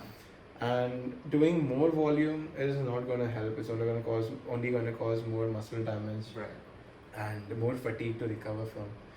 So you would be better off doing just maintenance volume. That is 1/3 of your volume that was needed to grow. So probably around 2 to 3 sets. I'd say 3 sets. 3 sets to failure, enough. I don't think the 4th is necessary. Yeah. But 3 good working sets to failure is good enough to maintain all of your muscle. Okay. And and the rest can be done by cardio, but not a lot of intense cardio. Okay. Aerobic cardio. Okay. So something like an incline walk on the treadmill, stairmaster, at this moderate intensity. Like it shouldn't cross your aerobic threshold. And yeah, like any activity for cardio to get those calories off. Yeah. And a calorie deficit diet, of And a course. calorie That without that, everything is pointless on the cut. Yeah. And a lot of people would probably have a tough time figuring out the best resources to learn all of this information, because we know the principles in a lot of respects, but for a lot of people they don't, so they might not have context clues to some of the stuff we talked about. Do you have any go-to resources for those? So I mainly read the studies that get published. I haven't really read a good book for muscle growth. If I come across it, I can definitely share. But what you should be looking at are good researchers. I think Schoenfeld and I'm not sure if I'm pronouncing his name right. Schoenfeld and Chris Beardsley are 2 guys. Like I love reading their stuff. Really good work. And I mean, there's so much of talk going on around. You shared it with me yesterday about the long length partials. Yeah. Right. So the whole study, if you look at it, like they say there is evidence, there is this, there is that. But if you look at those researches, most of them, I think almost all of them are done on untrained individuals. An untrained individual will grow even with cardio. You know, some muscle, of course, not a lot of muscle. But an untrained individual will grow with literally anything. So the stretch mediated hypertrophy doesn't really hold true. Like the long length partial reps at longer lengths, it does not hold true for well trained individuals, because that study is not out yet. And these studies, they need to, if the lengthened partial hypertrophy is shown, you need to measure the fascicle length within the muscle fiber. Okay. So that is how they get to know. Without that, just getting more muscle is. Yeah, I feel like we could do a whole series on like this. Yeah, like, if on, you like get into debunking the all technicalities, all the Instagram reels that you see. Yes, the other things are people talk about micro tears. So that comes into muscle damage. it does Yeah. not help build muscle. Like, And I think this goes without saying, Yes. but do not accumulate your health and fitness knowledge from fucking Instagram. Like, yeah, Instagram is not the place. Instagram is not the place. Read a book, read books, talk to the right people that really know their shit. And and a book that's helped me learn the basics at least is Bigger, Leaner, Stronger. That book has basically taught me the basics of nutrition, how you approach bulking, cutting, programs. It doesn't really go as much into programs as I'd like, but it gives you the theoretical backbone of everything you need to know. Like as a beginner, that's a good enough book for me, because I can have this conversation because of that book. That's it. The thing that, like most people on Instagram, it's like you don't know what kind of substance they are on. They might be on, yeah. You to get your, and I mean to get your fitness advice from someone who's on trend and all sorts of technology. Of course, if they have good enough experience in their field and knowledge, that sounds fine. But jack people with just any sort of bullshit just because they look good might get away with saying bullshit, and that might not work for On you. the topic of steroid use, do you notice any big actors that you'd say are for sure on steroids?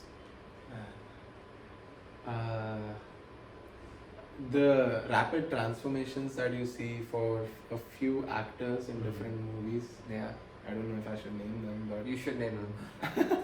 really? Yeah. So I think Amir Khan, like those really quick transformations, Yeah. it's questionable. What- But Yeah. I mean, What about Hrithik? man, I would hate to think that he's not natural. I think I'll just stay Delulu here. Like, Like he has the sickest body. yeah, I think that looks naturally achievable, but like, I mean, even Amir Khan, like, all of that looks naturally achievable, but the time frame in which they do all of this stuff is just makes me question, like, what's going on behind the scenes. Of course, they have experts behind them, like, to manage cycles and stuff, Yeah. if they are on anything. But I mean, of course, anything is not proven. There's no information out there. Like, we're just speculating at this point. Yeah. So yeah, I can't be conclusive about that. The Rock. Or he looks like he's definitely on something. Yeah. But he says he's natural, right? I'm Yeah, not sure. they all do. They all do, yes. What about Chris Hemsworth? He's one of the most physically Yeah, that looks insane. naturally achievable, honestly. Wow. Okay. Salman. Salman's just big. He's not rich. Yeah, he's big. He's just fucking buff as fuck. Like a massive Man, potato. let's not talk about Bhai. We might get cancer. Bro, the stuff we did on religion. Oh my god, you should have seen it. Like, I can't put that stuff out there. Like, I genuinely can't. Yeah, this is This is just the only for us. trailer these guys will get. Like,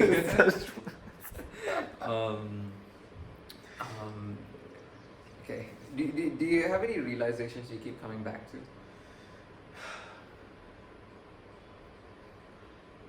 I think it's the self-love one, and not burning at myself, not burning myself for others. Like taking care of myself. I think I've realized it well enough that health is everything. All you have. If you aren't healthy, like if you can't do your basic stuff, Yeah. you can't do anything for others. Like you won't be there for others in any sort of capacity. Yeah. So it's very important to take care of your health. Like, and by that I mean mentally, Yeah. mainly mentally and also physically. That's something I keep coming back to, mainly to take care of myself mentally. You sometimes get caught up in so many things outside that you have to achieve, you have to do this, you have to do that, there's so little time. You tend to burn yourself out in that process for something that won't mean much to you once you've even achieved it. Yeah. So yeah, again, goal setting is very important, and to actually be in tune with your inner self and recognize the things that you really find of value, because then it just eliminates stress and it makes everything a lot more clear. Stress is Spoken basically like a just true stoic. stress is just basically some internal conflict. That's what I think. Like of course, there's good stress also while you're That's pursuing interesting. some meaningful things. That's interesting. Stress is something. Stress is basically an internal conflict. Yeah. That is so true. Yeah. Of course, there's good stress. There's stress that is Yeah. needed to progress. In Yeah, life. and being able to tell the difference between good and bad problems is so powerful. Like bad problems are the ones you cannot control, but you have to fucking deal with them. And also, bad problems can be like fucking people, like completely within your control to just eliminate them. Physically. Well, that's the easiest. I mean, okay. Okay. I'm not saying. Okay. I'm not saying anything. The Mumbai Mafia right here. Man. And do you feel, how has health and fitness crossed over into other aspects of your Oh, life? it's that template. It's so there's this really lovely quote that I like from Miyamoto Musashi. He was a samurai, and what he said was, once you understand the way broadly, I think I'm not saying it like spot on, but it's something like that. Like once you see the way broadly, you can see it in all things. Or once you understand the way broadly, you can see it in all things. And fitness is something that I've seen it at a very close level, and the details and the work that goes into this. If I just use this template anywhere, Yeah. like success is inevitable. Yes. It's inevitable. It's just a formula. Like you apply this formula anywhere, it will I work. was going to allude to this on this podcast as well. Once you achieve a certain level of depth in something, it crosses over into other areas that you also want to achieve depth Yeah. in, because you know the process of building that depth, and that's so incredibly powerful. And I learned this from somebody else, and they told me this, and I didn't understand at the time because I'm ignorant. But now I get it, because to a degree I feel like I've achieved that in health and fitness, and the same principles of starting off easy, like stacking your wins, setting your goals clearly, and like how you want this to look, is the fucking way. Like it'll like that same principles, like even measuring progress, you can do it in every freaking aspect of your life. Like if you want to get better at design, same thing. Like, Yeah. you can deliberately practice design and then get better at it, and then you can like measure how well you've done through the money you make, maybe. And same with finances, same with being a CEO. Because CEO is a bit more difficult because there's so many branches to being a CEO, but they can be applied. And if you apply it essentially across the board, like you've achieved in health and fitness, do something else, do it in coding or like whatever discipline you want to learn, you stack your wins, and that you are the central nervous system, the CEO. And I don't know a discipline that can teach you those meta principles of how you achieve depth in something than health and fitness. Yeah. Bias, of course, but I genuinely do feel that, and you're gonna feel so much better across the board. It impacts every single thing. That's why I think health and fitness is a non-negotiable in your life, and you should Yes. treat it like such. It's Yes. as important as breathing, True. and because whoever you are in the future is going to be dependent on how well you work out, how well you eat today. Correct. And it's so important because muscles are really important. Like like I said, like your muscles are a metabolic sink. You won't be diabetic. You will stay away from all sorts of metabolic related issues, diseases. You'll have good posture into old age, and your muscle cell after your brain cell, I think, is the one that you lose that what's the right word? Dysentery. Dissatisfaction. No, like your muscle cells basically Dissipate. not Diminish. dissipate. I mean, yeah, over the years, after your brain cell, it's your muscle cells that die quickly. Like you lose muscle cells really quickly, and it is very important to have enough muscles and maintain it into old age, so that basic functions like walking and climbing a flight of stairs, jogging, these things, I think you should be doing this going into old age. Like I think people neglect it. I think it's an Indian thing here that we just neglect health. Yeah. Like I think our parents, like we rarely see them work out or give their health much attention. Like, if your parents eat healthy for once a day, it's like whoa. At least that's mine. And who, let's say, which personalities do you keep coming back to that inspire you?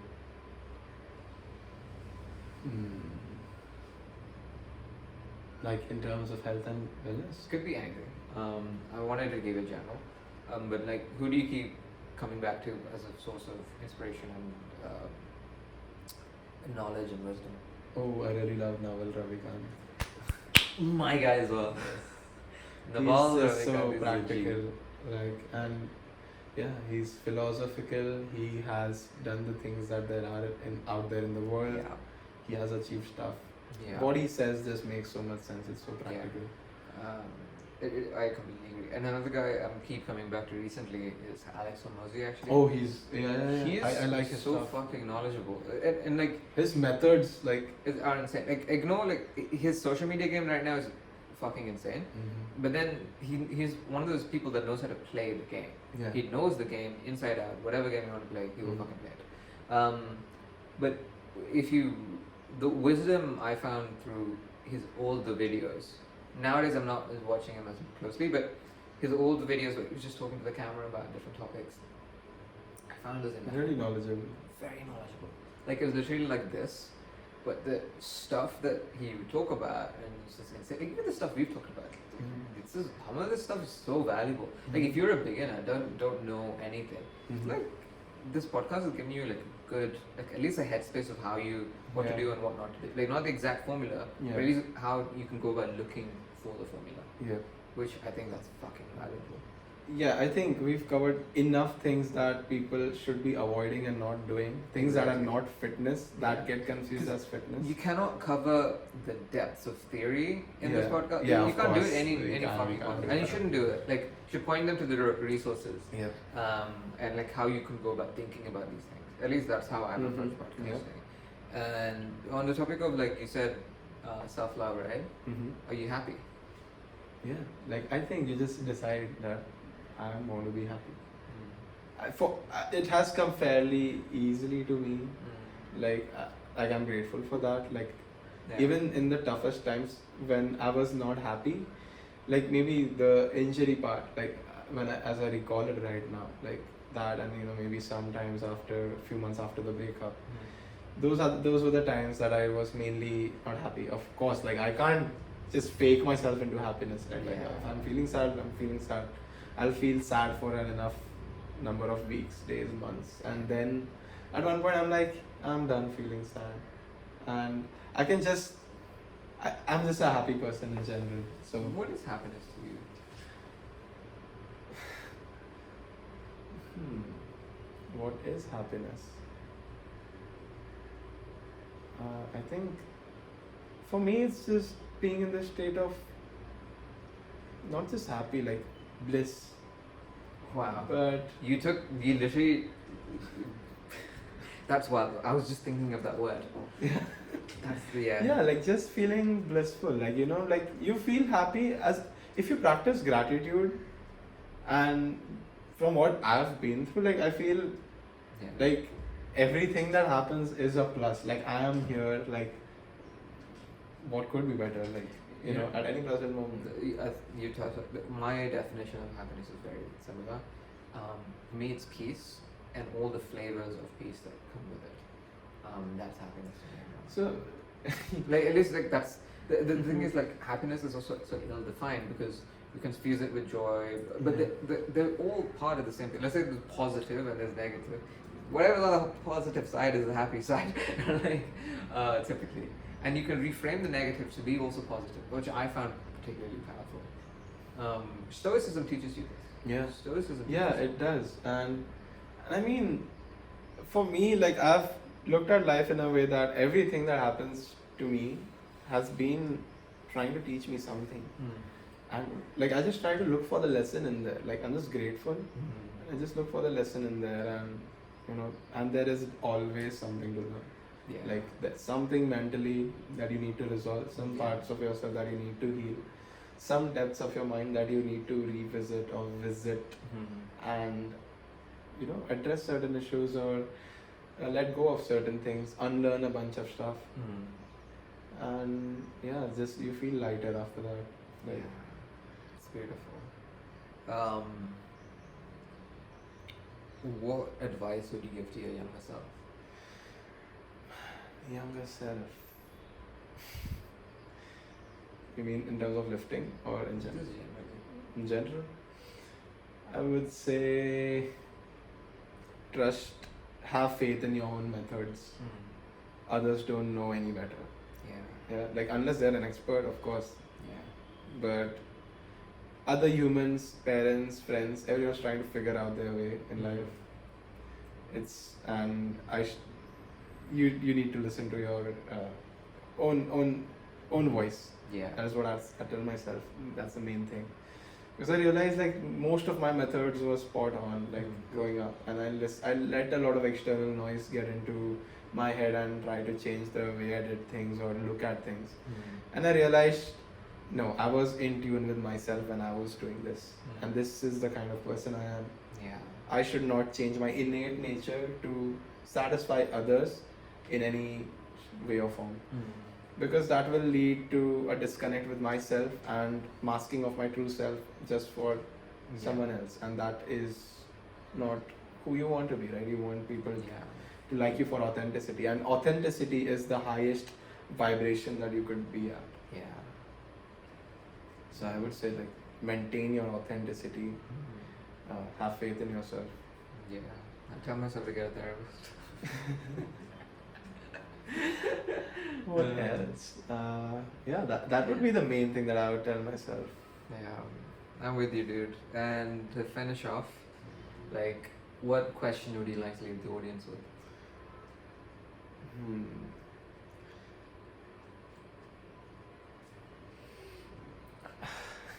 There's so many that come to mind, but like I'll just stick to the most basic one that people can do right after they listen to this. Think about health and wellness goals, like your health and wellness goals, specific to you. Don't let external clouds get into this. Ask yourself, how do you want to age? How do you want to be able to walk, into your 80s and 70s? It's very easy to say that I'm not here for a long time. I'm here for a good time. Until you are suffering, because death won't come easy, and it won't be easy. If you suffer and then die, that's just awful, man. Like I think we have enough time on this earth. It's just that we have this limited belief that I have only these many years to achieve this. But that's because we always think our health is going to deteriorate. That's the assumption. Now, if you have your health well into your 50s, 60s, 70s, there's a lot of time to do everything. So, like, that is how I think, like if you have your health, you can do everything else. You want to get that expensive car, start your savings, compound interest will give you a fortune in the later years, right? So you just need to play the game long enough. You just need to be in the game long enough. And health is one of those games. It's an infinite game. You can't stop once you reach a goal. Like it's a lifelong process. You have to take care of your health at every point in life. So like I'd say, ask yourself like, what are those goals, and then you can get into addressing those goals. Because ask yourself, what does health mean to you? Like I think the basics would be immunity, good mobility, good movement, fairly decent strength to do basic strength related activities like lifting a bucket or basic things that people have to do later. And these are the basic things I think people should have going into their old age. So now this is just me giving answers, but people need to ask themselves this Yeah. question. Because when they ask yourself, when they have that true understanding with themselves, like, why is this important to me? Like, is my health really important to me? Of course, it is. It's just that people take it too lightly. Like, the only way people will take it seriously is after they lose it all. Like, unfortunately. That's true. So ask yourself, what are those goals, and you should get after that. Like, it will give you, like, once you understand that on a deeper level, it will give you a good amount of motivation to stick to it. And it does not have to be anything intense. Like, you know, these activities, you can, once you figure out those goals, you'll definitely find a good coach or enough resources to guide you to where you want to go. And it's like, you just do the first 30%. Like, just focus on getting the first 30% done.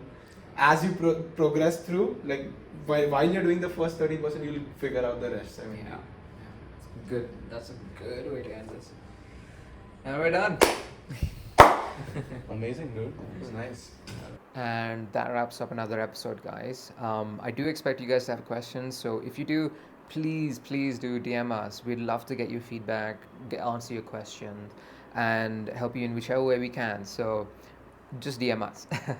And if you did like the episode, please do like and subscribe, and see you in the next one.